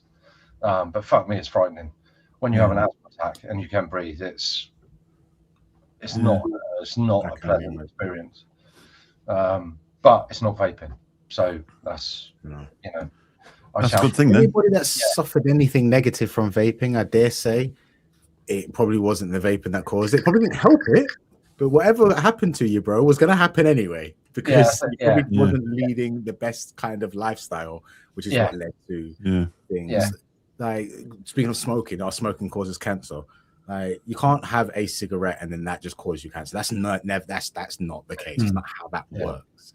If you had one cigarette and then was diagnosed with cancer, it's probably not the cigarette. I think a lot of it is intolerance as well, as in the fact that if I vape a lemon juice, that really gets to me, really makes me throaty. But pretty much every other flavor I'm okay with, so I just stay away from lemons. Yeah. Custard can be like that. It's it's just if you're PG intolerant, obviously vaping isn't the best thing for you to do, but you won't know you're PG intolerant. You'll just think it's the vaping that's making you cough. Yeah. You're just intolerant to one of the products that's in a vape. But they push it every chance they get. They'll push the agenda, don't they? It's like, oh well, just think of those kids in America that got it. They were THC cards cut up with a thing. They were using like vitamin E supplements that were solidifying in their bloody lungs. Like they were dodgy cards. No, anyway, but for their own narrative, it's easy to keep banging on to that. Look at all those poor children. And those children aren't going to say, oh, yeah, actually, I was vaping THC. They're going to say, oh, no, it was a lemon-flavoured Juul. You know what I mean? That's right. It's when they still keep referring it to vape oils. I get customers to say, I'll just come in for some oils. I'm like, don't, just stop it. Just stop saying it. There is a terminology, and if you use that, I'm not selling you any. Oils, like, it's just not good. I remember when you've just completely given away that you're a noob and potentially wanting to buy it for somebody underage. I know, these are people that have been serving for like 10 years. Like they've just always called it that. They're still on Hang Sen and they call it oils. It's not even oily. And they call it vape smoke as well. That's another one, isn't it? My puffer. I mean, Stuart put in earlier that you're going to go to 2 mil pre-filled pods and stuff. My mum's been vaping 14 years now, I think, 14 or 15 years. GG's. And that's all she vapes. Pre-filled. Well, recently, obviously, because they weren't out when she came in, but she was on CE5s and CE4s and all that sort of stuff. And that the taxation won't really affect my mum, because it's like, I said to her, I said, well, they're going to be going up like £2.50 on top of what you're paying now. Yeah. And she was like, I only vape probably 2 a week. So like 4 mil a week. Yeah. But the problem might become for her is, because they're getting expensive and the manufacturing and the fixed bonded warehouses and all that sort of stuff, they might just start to disappear because there's not a profitable situation for them to be in. Yeah. So her choice becomes less. Yeah. So you're taking away. Yeah. It's not about it wouldn't be about the cost for my mum, but you might take away some of the choices that she has for what she vapes. We'd all be okay if we treated our vaping like we did traditional tobacco products, because we vape like a lot. Like your average vapor vapes a lot. Yeah. If you had a few hits every hour or so, this duty probably wouldn't. It would annoy you, but it's not going to be like you wouldn't be planning ahead so far. You wouldn't be panicking because a 10 ml bottle probably lasts you 3-4 days. Yeah, that's right. Yeah. But even on a pod kit, a 10 ml bottle is not lasting some people a day. Which is crazy, absolute crazy. I feel, but I don't know. I always use a range of devices, so I think, how are you getting through tech more than in a pod kit? But then again, I'm not considering. I'm also using various sub devices and stuff, and I'm probably back. I think on the back of that, I've got a guy at work that vapes, and he's moved onto pod devices, refillable pod devices. Yeah. But he's now starting to say that the original little sort of mouth to lung devices that he was using in sort of tanks and things like that, with the, the Nautilus 1.6s, 1.8s, and those sorts of ranges of coils in, not as available as they were. And the industry standard always seems to be now 0.2, 0.4, 0.6, 0.8. Yeah. And the devices will sort of lock out and or auto suggest that coil runs at this wattage, and he's now starting to produce more vapor from his device, which is sort of not ideally what he wants, because normally he'd sort of sit at home and puff out a little bit, but now he's like the same sort of vape. Mesh elements and the juices as well. There was more higher PG options back in the day. Now I believe it's just Hangsen on the market now, isn't there? Is there any other like high PG liquid? I think they're the other way, aren't they? They're heavy PG rather than 70 PG, 30 VG. That would have given off less vape, and that's what people were on back in the day. We still sell CE5, CE4s, Ego batteries on a daily basis and Hangsen to the same people that have been buying them since the start, and they're like, it worked for me.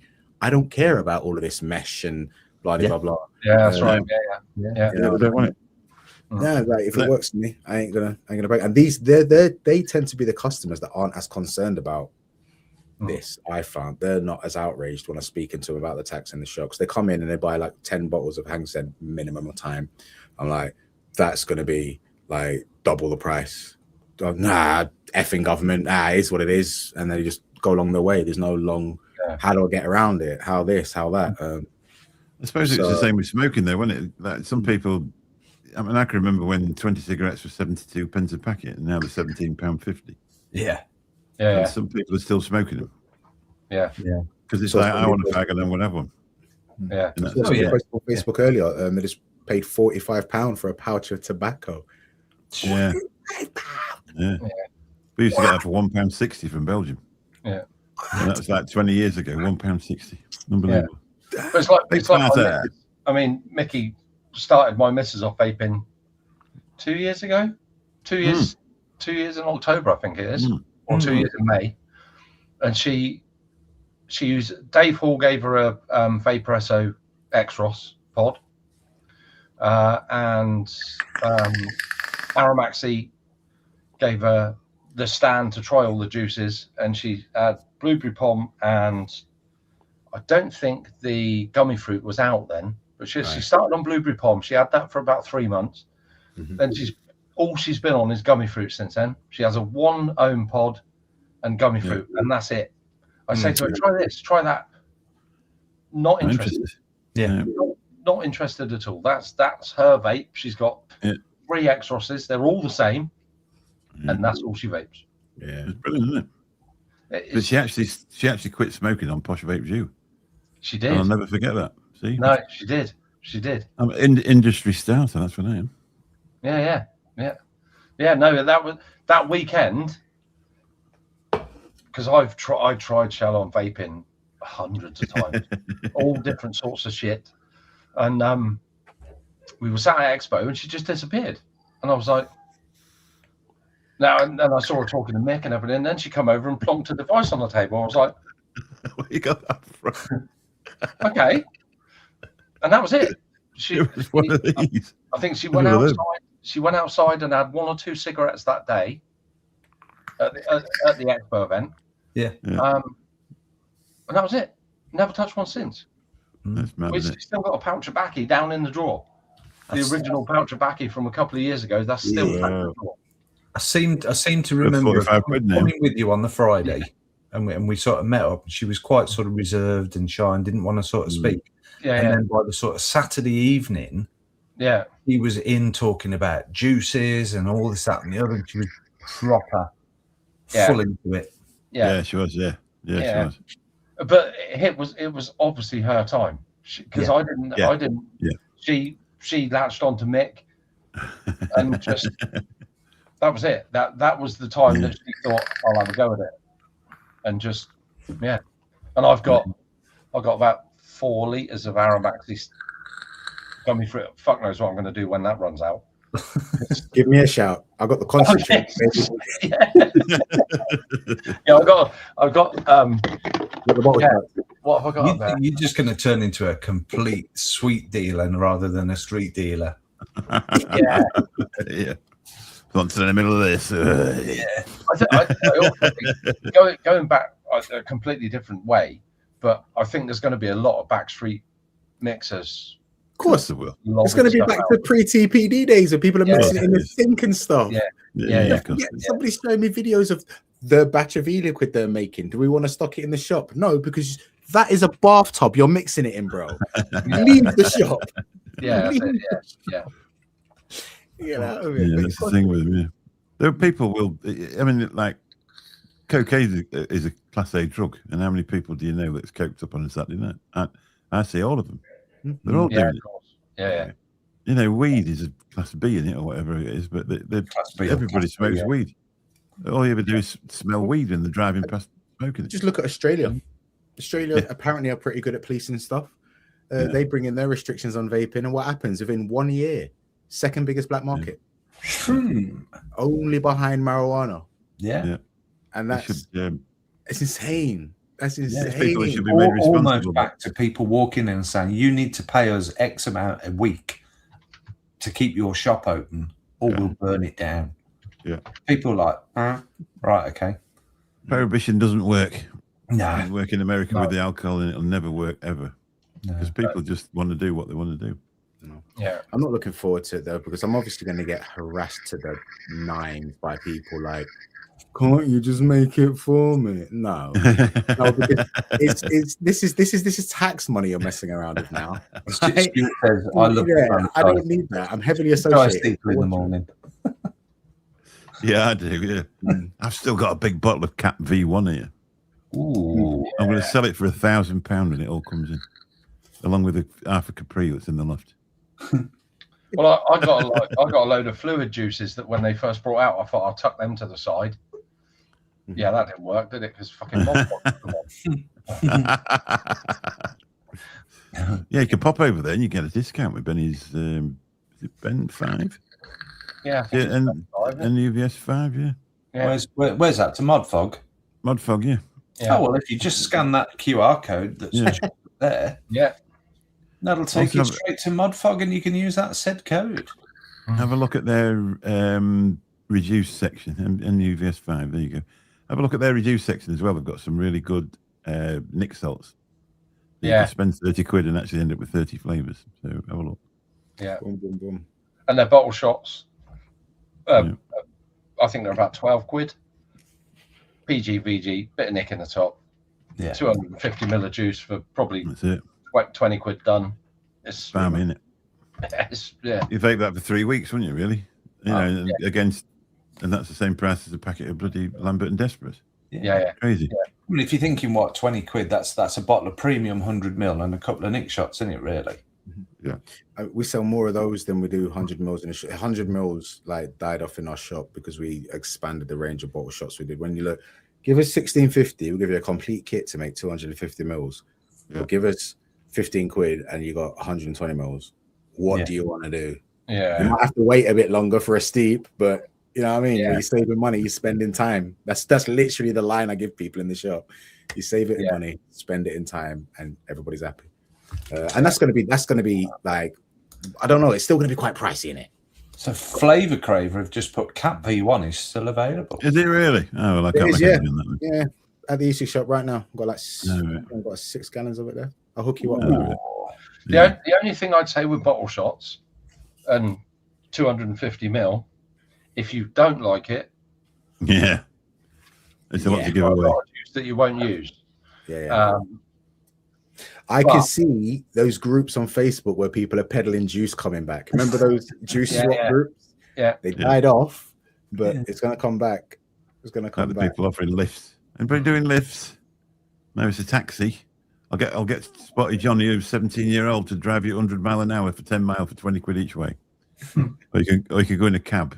You'll not get sexually assaulted or tissed upside down on the way home. And the other thing you got to look at, like from like shows and influencers and bloody reviewers and all that sort of stuff, people sending out 100 ml bottles is not going to happen anymore. Absolutely not. You know, I mean, I don't know what one of these costs because I'm not that far into the industry, but I should imagine there's probably 50% profit in that. So if you say that's a tenner, it's going to cost them a £5 to send it out to a reviewer. That's going to cost them 25 quid to send it out to a reviewer. Yeah. Makes a hell of a difference. You know what we're going to be? You're going to get flavor cards. You have to lick the card to get the flavor. It's just like sniff or something. Can you open this? They've either got two ways of doing it. They can either send them out without a tax stamp on. It's a gift. And if that gets into the market pre that. Oh, right. Yeah. You know, or if they say they're going to have to pay for that tax stamp anyway. Yeah. So it is going to cost them more to do reviews. So you don't see a lot of reviews now, though. No. I never did juice reviews. I'm just terrible at. I don't think anybody's going to listen to my opinions on flavor when. Scratch and sniff. Can you do a full video on the scratch and sniff card, please? Maybe. The trouble is that with juice reviews, it's so subjective. Yeah. You know, it's so subjective. I mean, I like really cold, really minty juices. I'm probably 0.1 of the 1% that like minty juices. So if somebody sent me out a perfectly fine Polo mint juice, I might not go a massive amount of pile on it because it's not cold enough, it's not punchy enough. You know what I mean? Whereas somebody sends a Polo mint juice out to someone who doesn't vape mint, they might go, well, it's a bit too much for me. So you can't really review a juice. The secret of a juice review is you tell them what flavors are coming out of it. You know, you could say, I can actually, if it's a raspberry custard and whatever, and you just sort of say, oh well, the raspberry's forward and the custard backs it up, and you know, and what I used to tend to say was, and if you don't like raspberry, don't buy this for God's sake because you'll hate it. You know, and that's what I used to say. You know, don't bother trying it because it is full on raspberry or something like that. I used to try and do it stuff like that, but they went. I ain't reviewed the juice for anybody for a long time. Well, they always used to say, and of course, taste is subjective. Well, it is. Yeah. Absolutely subjective. I find it hard to put flavor into words like a taste. How do you explain color to a blind person? I find it difficult myself. Whereas a bit of hardware, this is what it's doing. You can see it. You know what I mean? It's an easier job for me. But Pugs always used to say that, because when I obviously first met Pugs through the shows and stuff, and he said, if it's accurate to the label, it's a good juice. If you don't like it, and I said, well, I can't really say it's accurate to the label because my taste buds are shit. I can't pick out a bit of cucumber out of kryptonite. That's my problem. And that's what makes it hard to develop flavors for me as well. So I know when I like the taste of something, I know I like it, obviously, but like exactly what it is that's making me like it, couldn't tell you. So I was just trial and error. Let's try a bit of this, try a bit of that. Oh, it worked. Wait. It'd be more difficult on a mouthy lung juice anyway, because you don't get your flavors out without the heat a lot of times anyway. You know. But I mean, you can even get them out of a sub-ohm tank if it's a reasonable one, like a Free Max or something like that. You can get a good flavor out of that. If you put it on a warm mech, you're going to get more of the different flavors out. Completely change your juice. Yeah, see, that's why, Scott, when we used to do our ranges, we never really specified the specific juice or the specific flavor. It was always a Loganberry pulp or a Porter Fortune compote. So it always gave you a wider scope on that rather than raspberry, peach, apricot.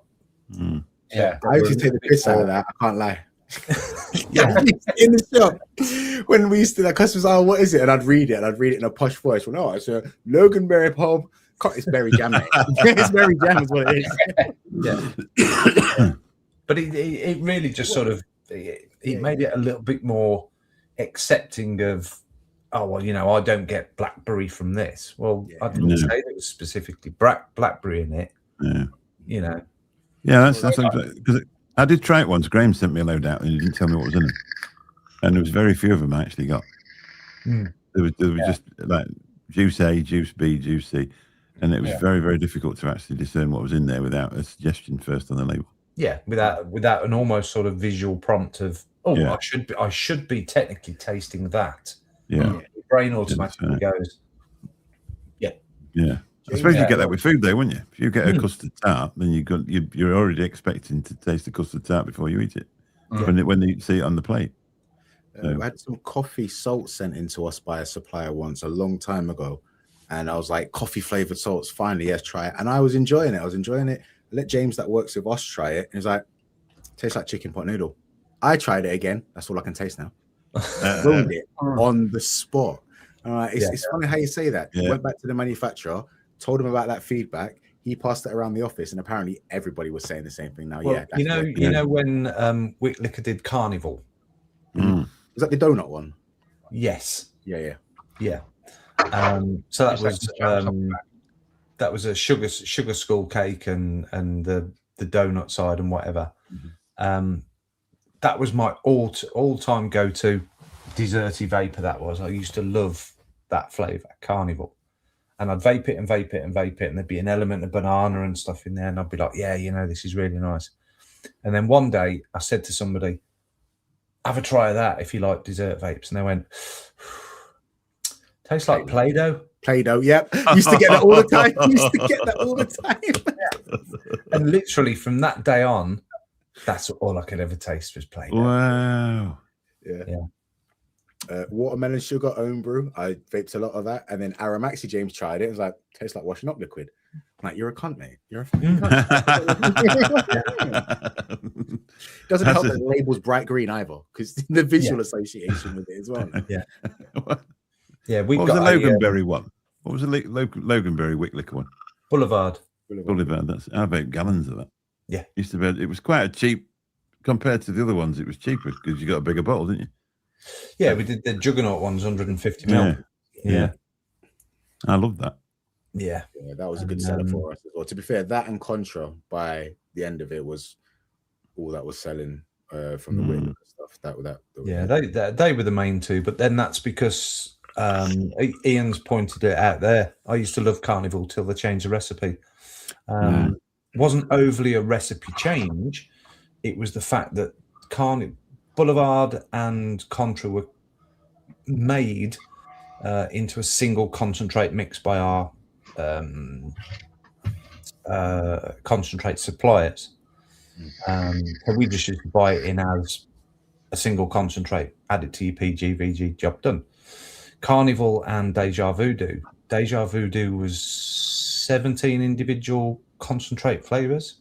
Carnival was 9. And obviously concentrate started to become a little bit more expensive, and that all we did was we got them to reblend them into single concentrate, like a one shot. So we were buying it at a better price because we used to have to buy 50 liters at a time, but we were selling hundreds and hundreds of liters of the stuff, so it was no hardship to us. But yeah, just to make it slightly more cost effective, we just literally single concentrated it from the same supplier. We didn't go for a different supplier. We used the same supplier. But then obviously the blend that they did was slightly different to how we did. Dealing in volume as well, like a little bit that's off can snowball into a big difference in a big And we did do a huge amount of research in V1, V2, V3. I think we must have got up to sort of V15, 16 before we put them out. But there was definitely, for those two in particular, a subtlety in flavor change. Whereas the Contra and Boulevard were just the same all the way along. They were originally a single flavor concentrate. Complex single flavor blend that we brought in. What do they call them? There's a proper name, composite. Composite flavors, yeah. That was it. It was I remember when Aaron said, it was a composite. What does that mean, bro? I know single flavors in one shot. What's this composite stuff you're talking about? I'm not a lab guy. Just use it's a one shot, you knew. All right, thanks. Is that right? That Wick Liquor have relaunched Serendipity range? Yes, they have, yeah. Is that under Wick Liquor again now? It is out under Wick Liquor. It is the original flavour concentrates. I haven't tried it yet. I am going to try it, but I have been informed from the original source, shall we say, that they are still the original concentrate manufacturers using that. All they've done is change it from 80-20 down to a 70-30. Right. So they're actually still going then, Wick Liquor? The brand is, the actual company is Liquor Distilled now. Right. Yeah. If anybody misses Boulevard, then I can heavily recommend they try the newer Aramaxi Fruit Punch. Ooh. I've had a lot of comparisons when people have tried it. Customers have tried them. Like, oh, it tastes just like Boulevard. I'm like, well, now you say it, yeah. So, is Fruit Punch the original gummy fruit? No, that's Fruity Gums, and the new Fruity Gums is very nice, but it's not so friendly on your coils. Okay. Not as fruity. Yeah, it's different. It's not. If you like the original Fruity Gums, gummy fruit. Sorry, there's no guarantee you will like Fruity Gums. It is different. So, because I'm a massive fan of the original gummy fruits, I've always got like liters of it knocking them out. But yeah, the other stuff a little bit too sweet. I've got 2 bottles of lime fizz in here, and I've never tried it yet. It's one of you've not tried lime fizz. Oi, boy, you're missing out. That's some good shit. Well, the idea was, you see, I just keep buying it. Whenever this stuff comes up, I bought it at Expo because it was on cheap, and I just bought it, and I've never put any nick in it on purpose. Yeah, it's a good line. It's a line. really Yeah, line is a good line. Works well in MTL as well. Is it? Yeah, I like the other one, the root beer. I've got that. Right. So the new owner of the Easy Shop, you know, he came into the business with like a garage worth of Aramax. Like, I've got these massive missions. Like, I've got some stock. Cool. I'm always happy for new stock. And it's like 3 days later, he's still bringing in cars loads of this stuff wherever he's had it. What is going on? I've literally got a wall of Aramaxi salts, Aramaxi short fills, and I've got some of the bottle shots left. So please, just I'm getting stupid prices. I just want to I hate wasting stuff. I hate wasting it. Like, right away, it's going to affect margins if you sell it cheap. I'm like, I can't throw it away. It's perfectly usable. Refuse. So go over to the E6 shop and buy a load of that. Yeah. Buy gallons of it. I've plugged the E6 shop in any Saturday show I've done it. Well, you need a bit of plug there. People need to get used to getting stocked up, because otherwise we're all going to. I don't know whether people will actually go back to smoking cigarettes, because even at an expensive price for e-liquid, are you going to go and light up again? Probably not. Yeah, I've noticed more people experience. Try the nicotine toothpicks, and more people are asking us on an almost daily basis now if we're doing the pouches, which we've never really done before. But we might consider it. Just give them alternative options. So there is going to be other options out there, but I would just tell people, yo, stock up. Just get doing it. At the very least, stock up on your nick shots. Like at the very least, because you might be able to do the DIY route. But nick shots, I think it's definitely going to be worth stocking up for, I don't know, what would you say, a month, and seeing how that transition. Yeah. Because we don't know. We don't know. Like, people keep asking me what this, what that. I'm like, it really comes down to you guys, really, as to if we're still going to be here and if we're still going to have stuff available and stuff like that. And you need to let us know if you're going to be able to afford to keep it. And I can appreciate. I do still think that there will be companies that will literally run right up to the wire, and you will think, oh, well, they're still going, and it's September the 30th or whatever, and all this new tax thing kicks in tomorrow, and then literally everything will just turn up. Like they did with the vape shops in, I think it was New York. I always remember that they made them. It's like, oh, well, we're shutting down. Don't worry, we'll be back tomorrow, but it'll be a different thing completely. They just, because if you sell things, don't you? Sell units of stuff. So whether it be an armchair or a vape device, you can sell. Okay. I think certainly by start of, what would you say, end of August, start of September, get yourself what you would class as what you would vape a good month's worth of stock, and see you through that period.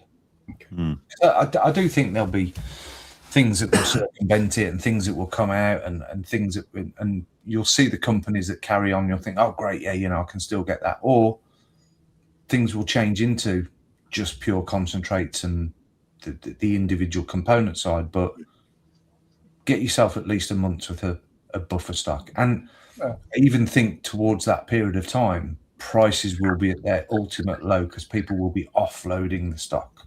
Well, yeah. Nicky Maynard said, haven't they got until April 2027 to get rid of the old stock without the tax stamp? That's the same. I thought it was literally you've got from when they announced it till October the 1st. Yeah, I thought it was October. I'm not 100% sure, Nicky. Don't. No, so I think it's any pre-existing stock you're allowed to put a tax stamp on and sell after.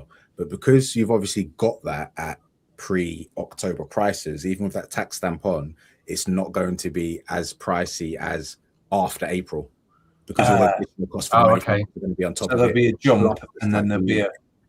Yeah. That's my understanding of it, but I mean, I've told Gaffer, bro, I've had enough of running business now. Let me go back to just selling and having fun with vape because that's what works for the E6 shop and that's what works for me. Now you're here and happy to take some responsibility off because the previous owner was not. You tell me what to do when it comes to all this tax stuff, and I'll follow the rules. I don't know. I'll tackle the people that are rushing us. Like, what do I do? What do I do? Just calm down. Buy everything. I mean, that's what happens. At the moment, you've got a bit of time. That's what you've got at the moment is time. Once that comes in, none of us really know what's going to happen. You know, the concentrate makers, obviously, you can put concentrate in a cake. You can put concentrate in a beverage. You can put concentrate in everything. But if it's marketed for vape, then you pay the tax. I mean, you can go to places like tradeflavors.com. Wink, wink, nudge, nudge. I think even for the people that are not necessarily the concentrate sellers, people like Jane and stuff like that that are going to Expo this May, go and see them, try their flavors. If you've not tried them before, try them and get yourself a couple of bottles of the ones that you like. Stick them on the side. You know, they're gonna last. Put your nick in at the last minute if you want to. You don't have to put it in straight away. Just build yourself That's a bit. The secret, really. The flavors that you like. Funny's just anything that's been manufactured before September the 30th will be tax exempt until April 27. Okay. So if it's prior manufacture, then it's tax exempt. Okay. Yeah. That does make sense. It makes more sense. Have they even decided who's last I heard, they don't even know who's making the tax stamps and not even started doing that yet. No, so effectively we got a year, haven't we? What are we on now? 28th of March. Coming up to April, isn't it? Yeah. So we got a year, effectively. But you'd be surprised because everybody does it, don't they? Oh yeah, we've got a year. Oh yeah, we've got 10 months. Oh yeah, we've got 6 months. Fuck shit's next week. Stuart's just said 5 litres by 5 litres of nick, 10 litres of PG and VG, and learn to mix. I've actually got about 4 litres of nick, I think. Apparently, it's going to be announced by HMRC next week. Oh, right. I think I've got 7. I'm buying myself a chest freezer and I'm buying up myself like 40-50 kilos of nick for my own personal thing. That's going to see me through for the rest of existence, mate. I've got a gallon of freebase and 2 litres of salts. In the freezer. I'm lucky I don't get on with salts because they're more expensive. I'm glad to give me that. Yeah, see, my missus vapes salts, but she's gone from 20 milligram to 10 to 7. She's on 7 milligram now. Once she gets down a little bit lower, try her on freebase. I find that people, once they've worked their way down on salts, once it's on a lower strength, they don't need the salt because all salts are really good for is giving you a higher dose without being harsh on the throat.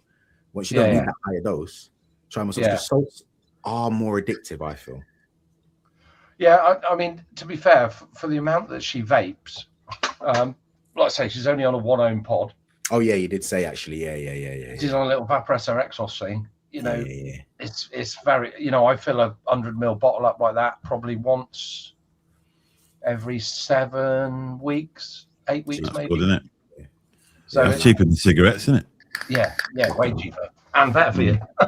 Yeah. Sorry, Mick. I like these 2 comments. Bunny's part, I still get people coming into my shop looking for disposable. And Yeah, I get that. You got Elux 100s, Elux 5000s. It's like, no, bro, we never have. Other Sean, Bunny, do you sell and fix phones?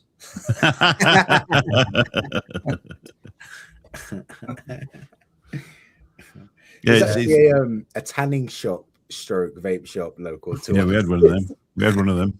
They actually it's got a letter in the window now by the landlords shutting them down. But all they sold was that Chinesey juice. Well, I can't think what they called it. There was and everybody's like, I bought this, but it's really harsh on my throat. So where did you get it from? Oh, that place up there. Well, they will do then because it's shit. I've heard that was the Elf Bar and Mary Lick or whatever they've gone into administration. Yeah. Who? The people that make was it Mary? Lost Mary? Lost Mary and Elf Bar. Lost Mary and the Mary Licks and all of those. Yeah, Lost Mary and Elf Bar. They've gone into administration, man. Shit. Yeah. Elf Bar. I don't think they needed to. I don't think it's a lack of money that's caused that. They must have voluntarily. They must have owed some money out, so they just wound it down and said, bugger it. Yeah. Lost Mary Elf Bar. Oh, Nicky Maynard said he's waiting for the sale at Nick Hub. I bought it in a sale with a code. I think I paid 135 quid delivered for a gallon of freebase. That was 72 milligram, was that? 72, yeah. But it's in the wholesale. 25%. If you look on that site, look on the wholesale part because that's where the gallons are. As opposed, if you go on the gallons on the other part of the site, they're dearer. So if you look on the wholesale section of the website, that's where I found it the cheapest. It's just a tick box, isn't it? Like tick this box to say you're a wholesaler. All right. Yeah, and it's like 5 liters, 25 liters, 205 liters. That's all the choices you get, as opposed to 100 mil, 250, 500. You know. I tell you what, if John can get a gallon of freebase up his arse, that'll be a bit of a feat, wouldn't it? Oh God! I don't have anywhere to store liquid at the moment unless I'd store it up my arse in this prison. You can tell he would try. He's that sort of guy, isn't he? And he'd be buzzing if it was leaking. Yeah, he would. Yeah, he would. That's a brush and a half. I've seen him with an hangover. God, he's one a pretty sight. Yeah. If anybody does go to Expo and has a word with Jane and tries Mango Passion, you don't need to get in contact with me to tell me it's better than my mango. Right? But we will. You don't need to. I'm aware of this. I'm fed up of hearing it, and I am not bitter. All right. See, the last time when it was my birthday, Jane said, just choose any 3 flavors. I'll send them you because it's your birthday. And I said, oh, thank you so much. And I chose flavors that were in my wheelhouse. And I saw the mango one and I'd heard good reports about it. But because I'm not a massive mango fan, I didn't go for it. No, it's good. So I can't comment whether it is or not. I enjoyed it. But they're fudged. So I bought a bottle at Own Zone, bought a whole bunch of liquids, took it back to the shop. I says to Tom, you're into desserty stuff. You got a better palate for it than I have. Feel free to try any of these. It's like, oh, fudged. Yeah, I was like, yeah, this is the woman that makes the mango that everyone like just bullies me about. You know what I mean? So and then I'm off for 2 days. I come back. There's about 10 mil left in the 100 mil bottle, right? And he's like, yeah, sorry. I'm like, I said, try it, bro. I haven't even tried this yet, and I paid for this. Right? He's actually been passing it out to customers. It's excited him that much. He's been passing samples of it out to customers that he knows are into desserty flavors as well. I'm like, bro, let me try the juice I paid for. It's not like I even bought it like wholesale or like it was sent to me, bro. I paid my money for this, and I've got dribbles to play with now. So the fudged is good as well, though, if you're into that sort of thing. A little bit too rich for me personally, but the desserty guys at our end all love it. Yeah, that's wholesale gone. Yeah. Fuck. Yeah. I in all fairness, because I worked for the other side of that company, which it was under JM Wholesale, but it was British Vitatech, which was all the supplements and stuff and whatever. I could see the whole side of their business spiraling. That's why I jumped. I think a lot of it is though. A lot of companies are closing because this is tax now. This is going to bring attention to what people are doing with money. And I think some people are like, you know what? I'm not risking it. I'm getting out. Well, that's one thing with government and HMRC. They don't fuck about. No. And I feel like this is because there's some big names. I'm like, really? I'm shocked. Either I'm very unaware they were very good at making it appear they were doing better than they were, or they voluntarily done this to ahead of time. I don't know. It surprised me every other week. Somebody else has gone. See, I saw it from firsthand from being there. Yeah. But then since I left, all the people that I'd sort of linked up with on LinkedIn and whatever, all of a sudden started to put, anybody got any recommendations on jobs? I'm going to be looking for a new job soon. And I'm thinking, what's going on there then? And doing a bit of digging, one of my guys was still there that used to work at Whitlicker. He went from Whitlicker after we all got made redundant over to JM. And even he messaged me the other day and went, bro, it's just gone. Just that's crazy. We could do if our end disappears. I might even go and get a job with the government enforcing this shit.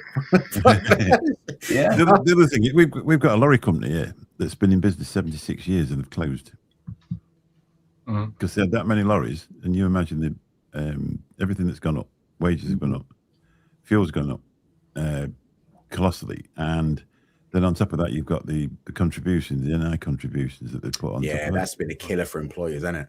Yeah. You got 50 lorries and you were just managing to make it, and all of a sudden they want another $1 million a year off you. Like, right.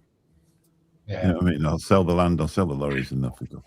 Yeah, I mean, in the company I work for, we got 15 or 16 employees, and we had a conversation about it because I've been there that long, and that overnight has cost me 15 grand. Yeah. And he said, I've got to make that money somewhere, so put the prices up. It's just math. But like these companies and that with the fuel and that now, they can't put their prices up that much. No.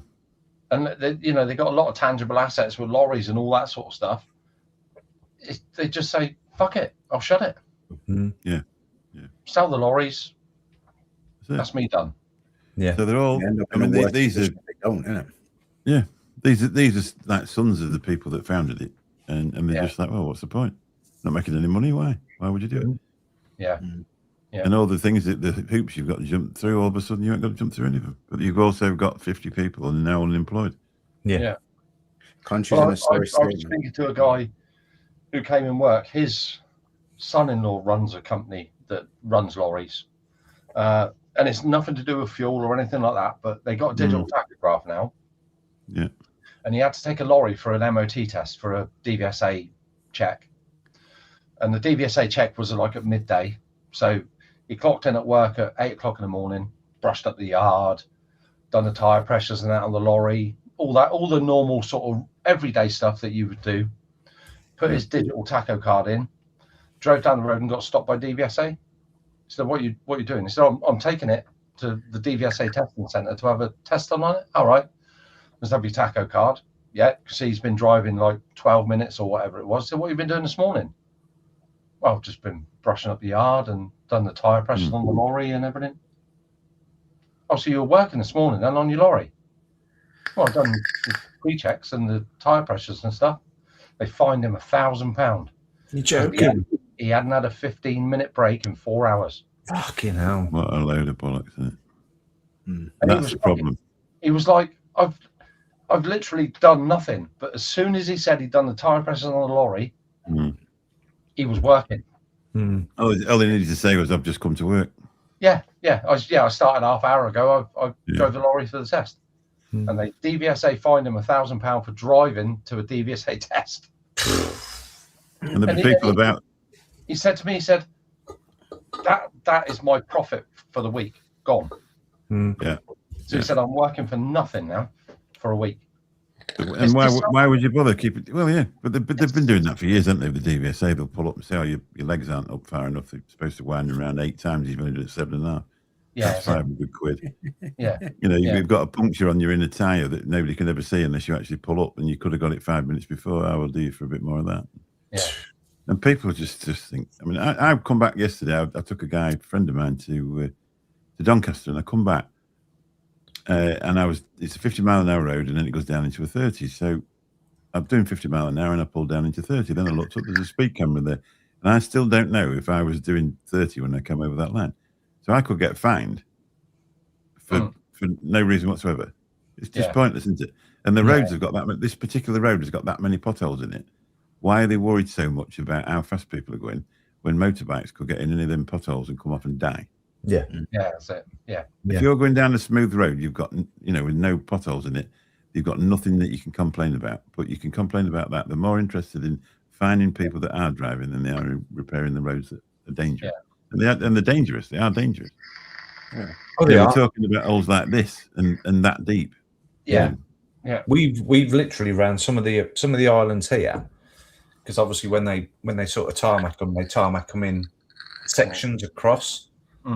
The joints have opened up, and they are at least, I would say, a motorbike sort of tire and wider. If one of them gets in that rut, that's it, man. Yeah. It's going to take you. Yeah. Whichever way that rut is going. Yeah. I mean, we do probably, I would say, on average, 8 to 10 coil springs a week. Yeah. A coil spring doesn't break on a smooth road. No, I don't know. It just doesn't. And, they say, oh, it's crap metal and all that sort of stuff. It's bollocks. It's the roads. I mean, how many times down here is bad. You're driving along and you think, all of a sudden, bang, you think, oh, shit, I didn't see that. No. And if it's raining, they're all the same level, aren't they? Yeah. It's just a puddle. Yeah. It's a problem we have with the cabs, and the amount of ball joints I've had on recently, you won't believe. But they're not shit ball joints. They're just. No, that's right. Yeah. You're just ripping them out on these bloody potholes. I mean, the country's pretty fucked, really. When you sort of step outside the bubble and have a look at it, you think, well, isn't it? Yeah, but what they do is they make other countries even in a worse state, so we can't really complain about it. You know what I mean? Like, somebody was mentioning about fireworks in Dubai earlier on. I'm like, well, we got potholes, but in the grand scheme of things, Trump's leaving us alone. So, even though he isn't. We've got not far from us, at a place called Kingsbury, we've got a big, massive oil depot that services 4 of the nearest airports with jet fuel and stuff like that. So East Midlands, Birmingham Airport, I think there's another couple that it services as well. And we've got a guy who lives here that works there, and I think they've got, these sort of VAT container things, they're fucking huge. You can see them from miles away. And he says 3 weeks ago the government came in and bought half of them, and they now supply the fuel to the Americans that are flying out to Iran. All right, that has now literally halved the amount that the normal airports for the commercial flights can take. Yeah. Which then obviously people are now starting to say, well, I need to keep my jets at this airport going. I'll pay you more, and it's just become a bidding war. Yeah. You service my wagon that I send you, and I'll bung you a little bit extra. Do you think the fuel prices will come back down? I mean, typically when things go up in recent years, they don't come back down. Remember, like the great VG price hike around COVID, never came back down, did it? No. I think no, but the fuel did, didn't it? It went up to £2 a litre at one bit, and it got back down to 140.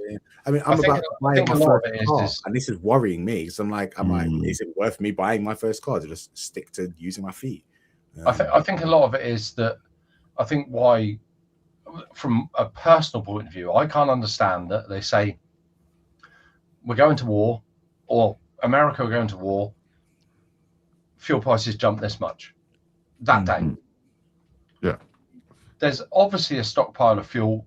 They're not buying it that day from. No. I mean, heating oil. A classic example is heating oil, because I had to buy some.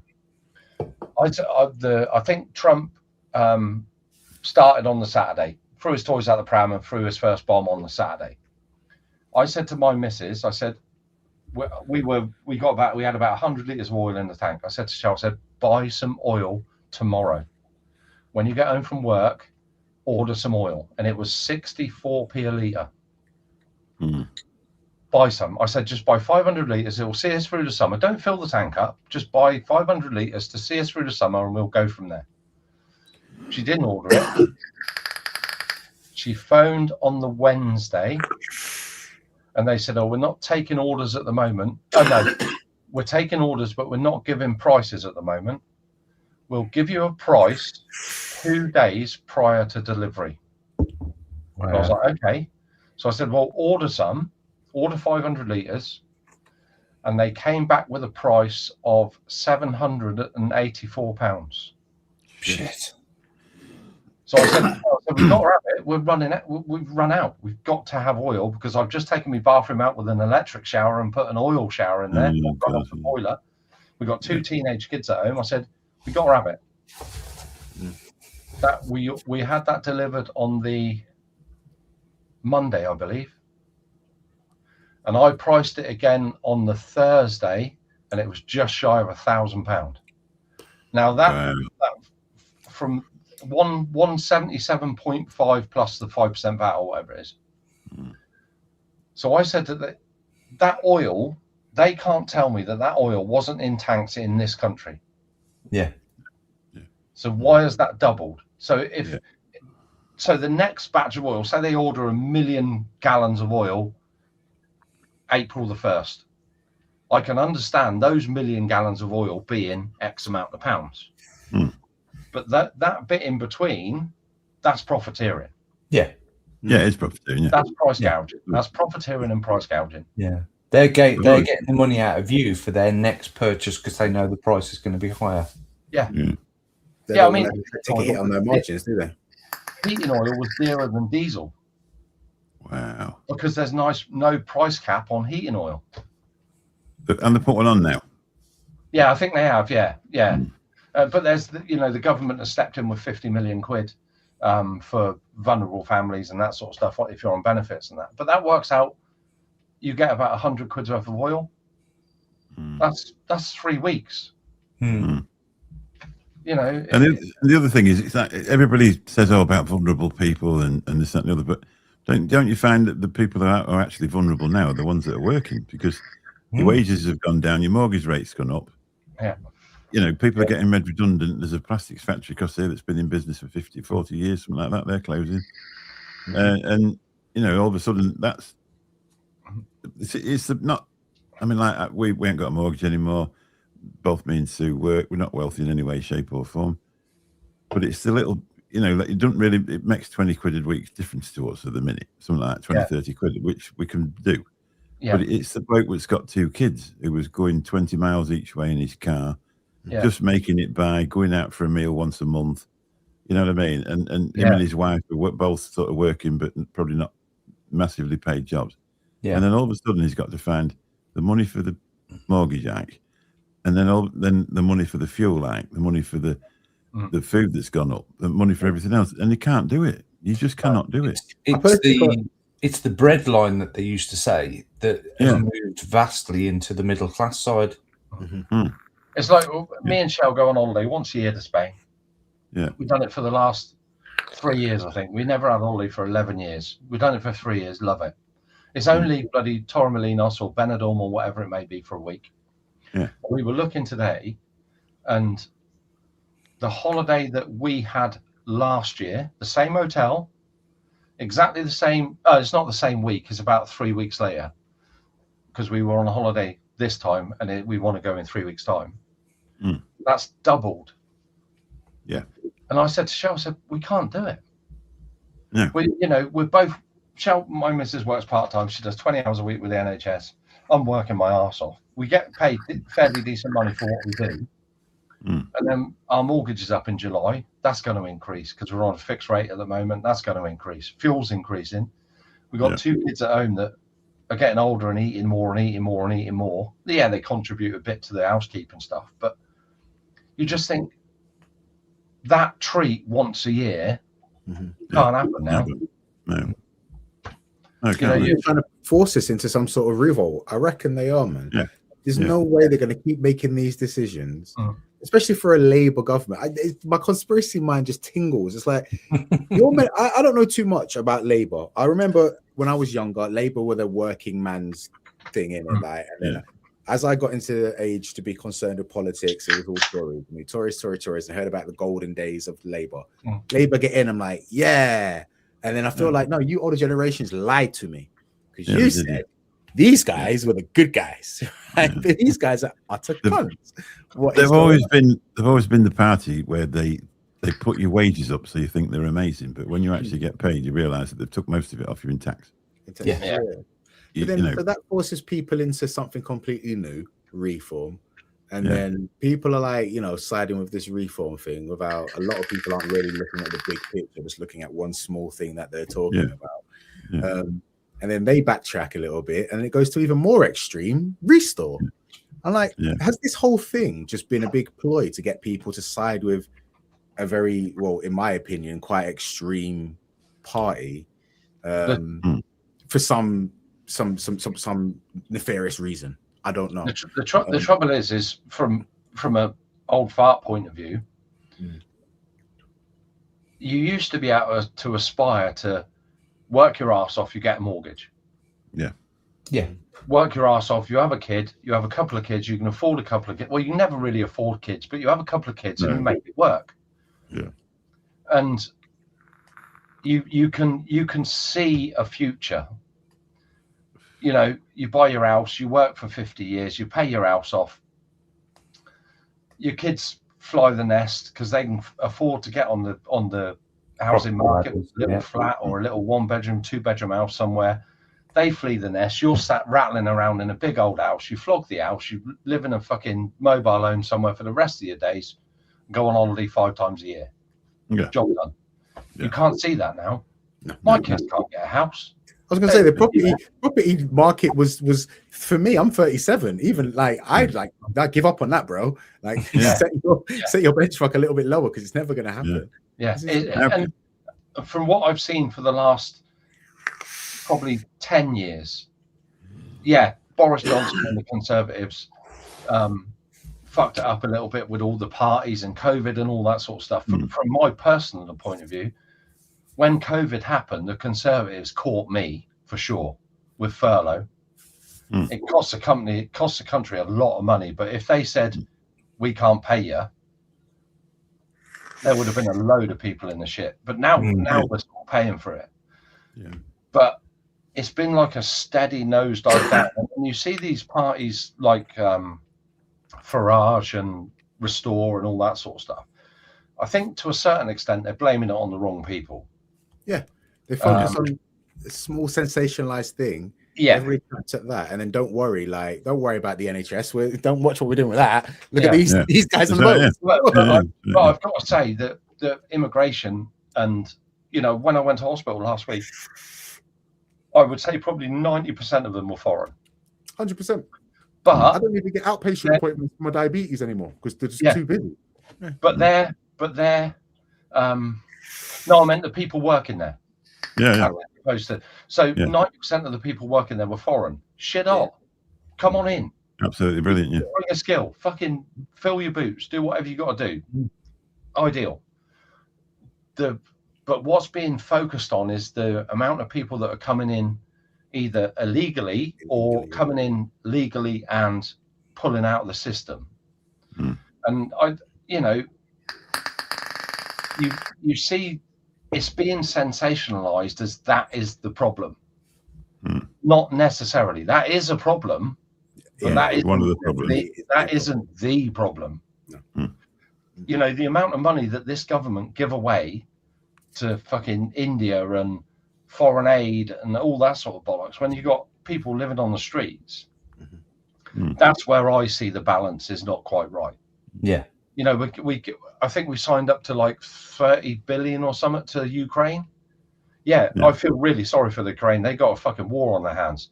It's not our war. No. Our war is with kids on the street and fucking veterans living in doorways. As far as I see it, maybe an oversimplified way of looking at it, but the resources that we're giving away need to be sort of reined in a little bit. It's a Jamaican proverb. Look after our side of it.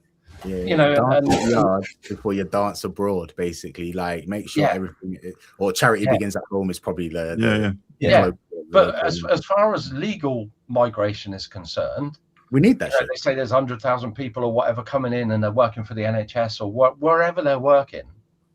Brilliant. We can't do it without people coming in. They're very good. Yeah. I was in there the other day and I didn't see anybody who was any doctor that was of English origin. No. I mean, apparently our doctors all go abroad for better working conditions. Yeah. Would you want to work in there though? When I left there was a 30-hour wait for a bed. There was 100 people sat in A&E. There was 5 ambulances parked outside who all had somebody in there using it as a cubicle. Like triage, triaging outside. And that's why you can't get an ambulance for 5 hours, because they're all sat there ticking over, looking after the patients in the back. And one of the problems is they've underfunded the doctors, so the doctors have all got sick of it and decided, well, we'll just close. Or in our case, in this town, one went bankrupt. How can a doctor go bankrupt? You know what I mean? That's insane. Yeah. And they've done it for years. It's not, and you can't blame this government for that. It's gone on forever. They've underfunded the doctors, put a squeeze on them. Same with dentists. You can't get an NHS dentist because they couldn't make any money when they were doing your teeth anyway. Yeah. And what they've got to remember is these people have been at university for 8 years. Why would they want to then go and take a practice up where they're going to they could earn more working at Lidl's? Yeah. And that's your problem. I went to the dentist a couple of weeks ago. It's quite a young guy, the dentist. And he was saying that he's got to do 30 inspections a day to make his money. Yeah. And I was like, what? So you've got to do 30 like checkups or single fill-ins or whatever it may be per day to make your money. And he said, yeah. I said, so if you were private, how many would you have to do? I said, probably 10. Yeah. Yeah, ours is on insurance. The one we go to, we pay 50 quid a month for it. And it's no wonder there's a 5-year waiting list down here for a dentist in Cornwall. I got lucky with my local dentist. I went in with a problem, assuming like they said we've got no NHS spots. I'm like, look, I need this sorted out. I'll pay. When sorted out, the dentist apparently sent back to the front desk when I went to pay that it's NHS. So I just like, all right, I'll take some of that. But on my follow-ups and stuff like that, I needed some fillings, and I was talked into going private to get the better material and whatever. And it's the same dentist I normally have. Then it was NHS, but when I paid for it, it was such a nicer experience. Yeah, how he was more relaxed. He was a bit more chatty. He obviously was doing the job properly. It's a lot of different waiting room, up-to-date magazines on the coffee table. Uplighters. But it's like, but like when they say about immigration into the country, my first dentist when I started at that practice was called Narouz. Yeah, we've got some Spanish ones. He's not English by any way, shape or form. No, sorry. Integrating into society. Yeah. Paying taxes. I think that's where they've gone wrong. They're saying that anybody that doesn't want somebody to come across on the boat of working age because they've got some sort of problem, and then they go on about, they're living in a 4-star hotel. That's an absolute fallacy. If you look at the hotels, they're stripped out. There's no gym available. There's no swimming pool available. They have sandwiches for dinner and a small meal. Yeah, they do. Yeah, that's exactly what they look like. But that's what people are getting annoyed about, and that's the things that you see. And then you'll get people going and protesting outside, and then other people come to help them protest, and they stood there with a can of special brew. You know what I mean? And because it's like, well, we ain't got out to do today, so we'll go and protest against these. Yeah. But those people are costing as much as what the people what they're in the hotels are. Yeah, I saw this meme, man. It mentally scarred me for just how good it was. Is your dad shouts at hotels and your mum paints roundabouts. That's it. Yeah, that is our country right now, isn't it? That's literally what's going on. The trouble is you can so easily be tarred as a racist. Yeah. Oh yeah. And you're not. It's bollocks. It's bollocks. You want the best for your country. That's not being racist. No. That's being realist. But it's always been a really, really easy card to pull, isn't it? Well, if you don't like, I mean, we have to remember though. I feel like when you say like you're proud for British, if you express British patriotism, it's almost, I feel anyway, that it's seen on a global scale as a bit of a bad thing because of our ancient history that none of us had anything to do with. Yeah, we did some horrific shit. We did, right? But yeah, but the same with other people. We stop apologizing for it and like start sorting ourselves out. Slavery. They're going about slavery, and I think it's a disgusting thing. And when you, I watched what was that film called with Will Smith? He was that good in it. I couldn't even tell it was him. He was a black slave that went over from to the north of, and he actually ended up fighting in America. He was rescued by, it's a true story. Emancipation, it's called. Okay. It's one of the best films I've ever seen. And I say he's that good in it, you don't even realize it's him. And the absolute horrors and tortures that them people went through, getting whipped and beaten and shot and limbs cut off because they run away, and just living in a cage chained up at night and then work to death in the daytime. I didn't sign up for any of that. You know what I mean? I think it's disgusting. Yeah. So why? I mean, that's America anyway. But why, I don't want to apologize because somebody 200 years ago had a slave working in their house. I understand why people are forcing us to apologize for stuff that happened a long time ago when the same shit is still happening today in other parts of the world. Go deal with it over there. It's still happening. Yeah. But another thing what they don't realize is don't waste your energy about. We're from a farming community, and most young girls when they were in service, they went to work at a house, and they got raped by the guy that was employing them. And then they would get pregnant, and then they'd ship them off, and they'd come back without the baby, and they come back to work, got for pennies a week, and they'd have another go at them. And it was just accepted. That's what they used to do. They used to be compromised all the time. Yeah. But that's the same sort of thing. It's slavery, isn't it? Slavery, that, when you finished. Yeah, it was awful. Yeah. Great Britain, yeah. That mountain biker, have you noticed when they come over, they say it's a better life for women and kids and always blokes coming over? Yeah. But you talk to somebody that's into that, they'll say, "Oh, yeah, there's loads of women come over." Well, I ain't seen any. No. But the problem is you get to a point where you don't believe the media. No, even though you can see it, you don't necessarily believe it. No, you don't. And that sort of starts a bit of a, is it right? Is it wrong? Yeah.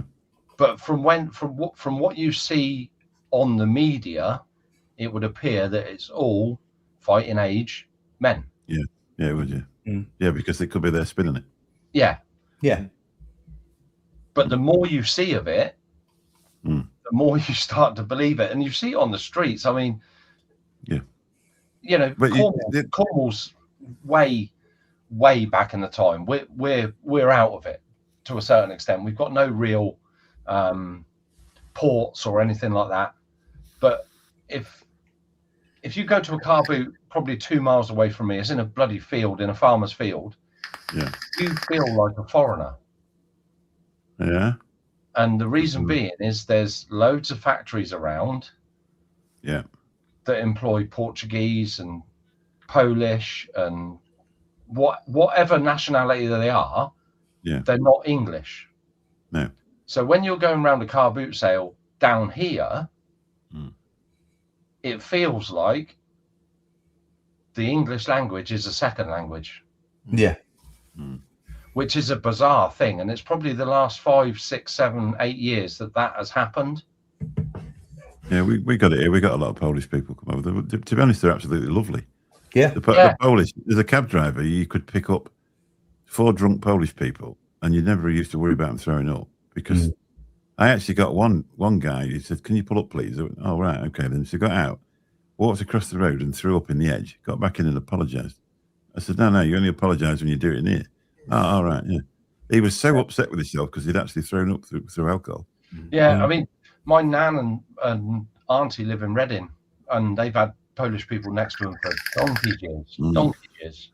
Probably the original influx that came in whenever it was, Yeah, a lot of them went back. Beautiful people. Yeah. Beautiful people. A lot of them went back. They go around. Real respectful. Yeah.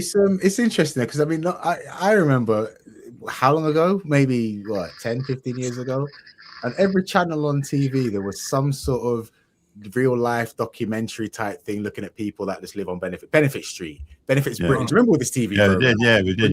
It had everybody hating people that are on benefits. It doesn't matter if you deserve them or not. If you was on benefits, you was scumbag. And it's that sort of disdain towards those people has been put on. I say it's a bit more than disdain, but been put on to people coming over. And I see a lot of people that have been here a long time that all of a sudden, and they've been contributing for a long time, but now because the English isn't their first language, or they're not British. Everybody, if you're not from here, then you're just bad. It's starting to get a bit out of hand. And this is that thing. I think they want us to move towards that American ice type. You've got to be careful, aren't you? You start scrolling on Twitter, and you'll see something that happens what doesn't suit you. So then you keep scrolling, and it's already thought, because you clicked on that video, it thinks that you want to watch another one. Yes. So you end up watching that, and and in the end, you'll spend 2 hours, and you don't know what time frame they are. They could be 20-year-old videos. As far as you're concerned, you're upset by the time you get to the end of it because you think we've been invaded. It's just a slave to the algorithm, aren't you? Yeah. I mean, I watched one Charlie Veach video once because apparently, there was a clip of somebody getting punched in it or something. I don't know. Yeah. I watched it. I quite like Charlie. I had so much DJ Media, Charlie Veach, all of these guys around Manchester, all of these towns. And at one point, I was thinking, yo, the streets are chaos. The streets are mad. I went to Manchester once and went in the same areas that all these videos go on around that God, it's all right. It's not bad. Whoa, I was expecting a war zone. What's going on? The trouble becomes when you see, or when you perceive to see, that benefits are better than working. Yes, and that's it. That is the case in a lot of cases. That's the trouble.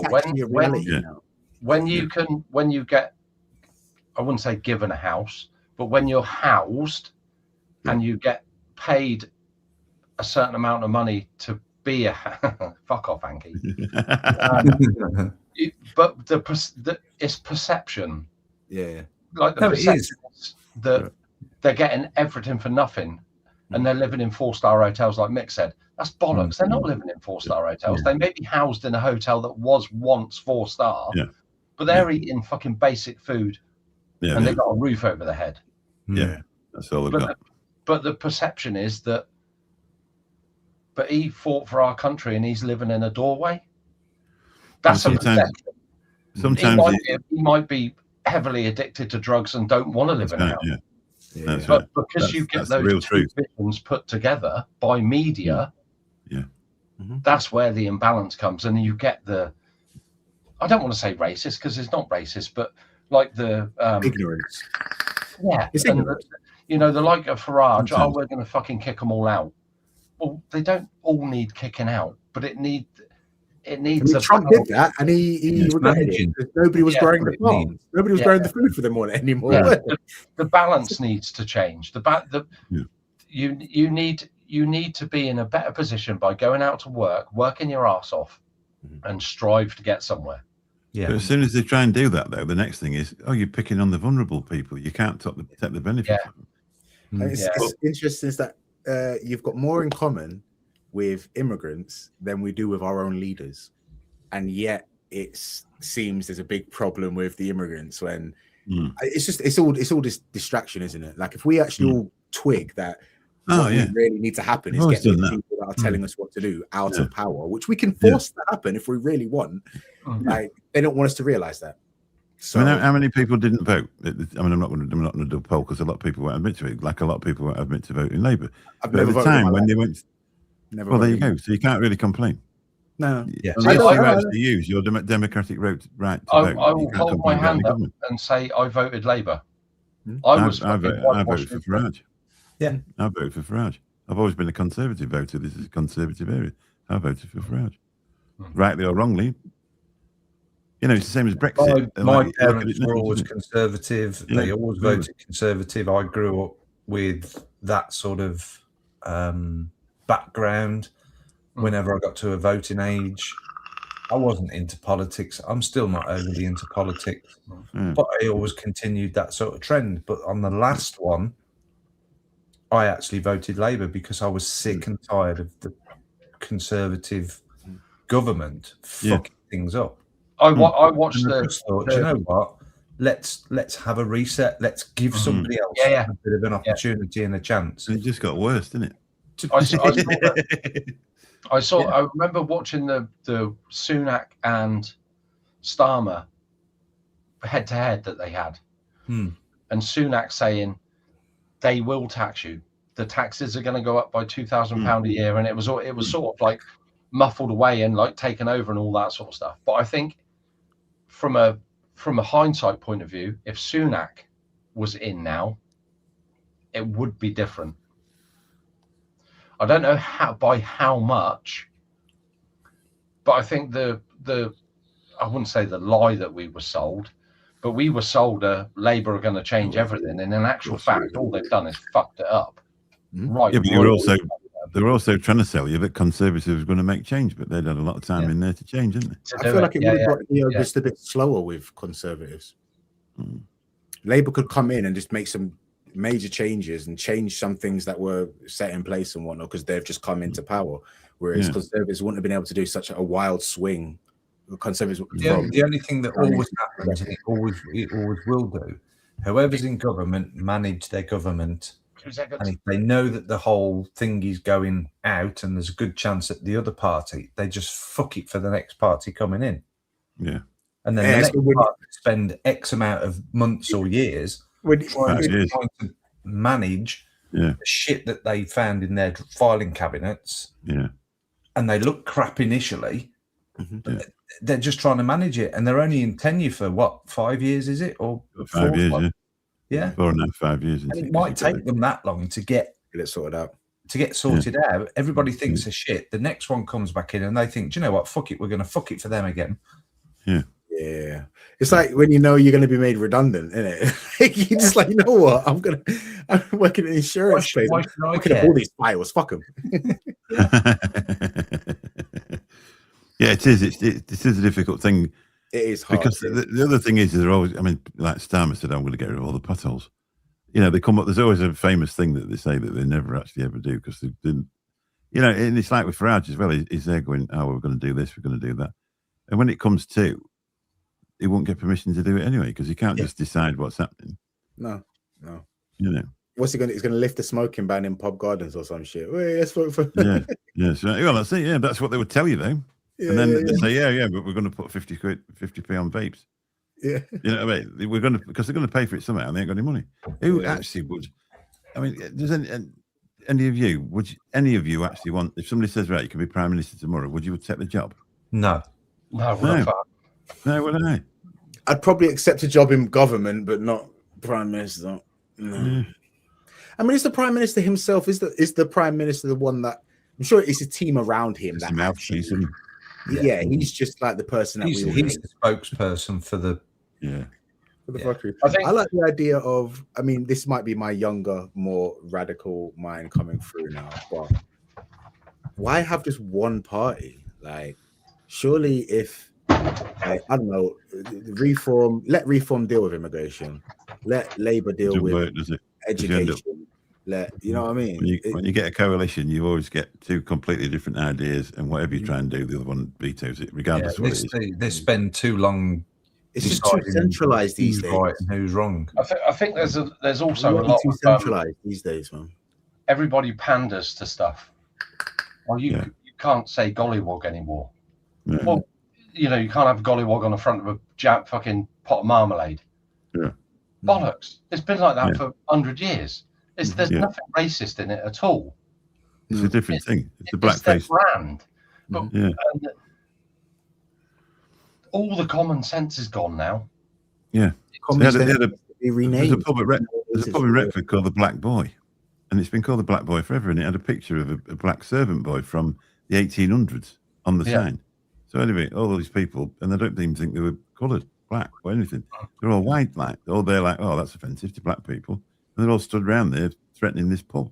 In the end, they still call it that, but they've changed the boy to B-O-U, you know, like boy as in sea boy. Yeah. And then took the sign down. It's fucking pathetic. All the common sense is gone. Yeah. That's what it appears to me. We're too afraid to offend. Yeah. And a lot of times it's not even the people that are supposedly going to be offended. The majority of the time, the amount of times I've been told by a white person to be offended by something another white person has said about how people are Asian. I'm like, bro, I don't give a fuck. This is my friend. We're having a conversation. What are you doing? Anyway. Yeah. He can't say that when he did to my face, and I'm fine with it. Shut up. Yeah, but Billy Lee, it's right. We do need some young blood. We need some. We need someone who's not scared to fucking have a go. It might just be me getting old, but I don't have much faith in younger generations. I imagine every generation says that about the one below them, but I'm like, these kids are unruly. They've been going on forever. Yeah. Gary's been asleep. They're not interested in the show, or are you just a bit tired? Well, I mean, I must admit, 2 hours and 40 minutes. We've done pretty well. I didn't know whether really? we're at a natural progression of an end, or yeah, I think we ought to really. 2 hours and 40 minutes. We want overtime. But to be fair, Gary is the oldest man in vaping, so what are you? Yeah. Well, he was born in 1872, obviously. Either that's his pin number. I'm more than happy to call it quits. I can go get some food. Yeah. He is a bit pissed as well, though. So thank it all comes to us all, Gary. It comes to us all. Yeah, if you get to 60 and you've had 2 cups of tea, you're not off. If you get to 4:30 in the morning and you fall asleep on a toilet, you've done too much. Yeah. It's been enjoyable. You've enjoyed it, everybody. Yes. The normal service will resume next week probably, because I've actually got to go and do some work. Yeah, but it's been good. It's been lovely to have you on, Mick. Yes, nice to see you again. Glad you're well, and thank you for stepping in, sir. Hey, all right. It just happened that it worked out right, because I said, "Oh, well, I'm off next week," and I said to Sue, "I said I'm going to do a vape show." And she went, "Oh, well, anyway." I said, "No, that's what I'm going to do." And so I put my thumb down and my foot down with a firm hand, and here we are. You brought a nice soothing tone to the proceedings this evening. Nothing to do with the roadcaster and the microphone, I can assure you. I actually talk like a 16-year-old bloody girl when in real life. It's a voice changer. It's the new tablets. If you're interested in what I do, there's a channel called Mick Review Stuff. I'm sure Enki will put the thing up if you want to click on it. But I'm sure a lot of people already are. If you want to become a member, please do, because that supports the prize fund for the thing and the cost of actually running the show. Behind the scenes, you don't really know what it does cost, but it does. It does cost. And you get free entertainment every week. So if you do want to do that, it'd be lovely. And I'd like to thank my fellow casters this evening. Nice to talk to you, Ryan. I never spoke to you before. Yeah, obviously. Absolute pleasure, my friend. I've had a pint or two with Mike, I think. And you have indeed, sir. Yeah. I must admit, the first time I met you, I thought I'd been vaping wick liquor since 2016, and I met you at the expo, and it was like meeting Michael Jackson. What you mean? He fiddled with you like he did me? Yeah, he did. Yeah. Yeah, it was worth it. It was well worth it. That's my perfect opportunity. That was. I was like, yes. So it's time we went, isn't it? Did anybody else want to say goodbye? You ought to, really. Yeah, big up everybody for joining us this evening. Don't forget, www.theeSig.shop is the place to be. And Modfog as well, just because they'll probably shout at me if I don't shout them out. I'll put yours up. Yeah. And I'll put Modfog's up. Boom. There we go. Have a little look at that and see if you can do these people some favor, because these people give things away, but it is also nice if you buy things from them. That's how they manage to keep going until next Friday. Yeah, he's not wrong. He's not wrong. Simple as simple does. Yeah, no, it's been a good show. Enjoyed it. Always. Have we got more thumbs up than normal?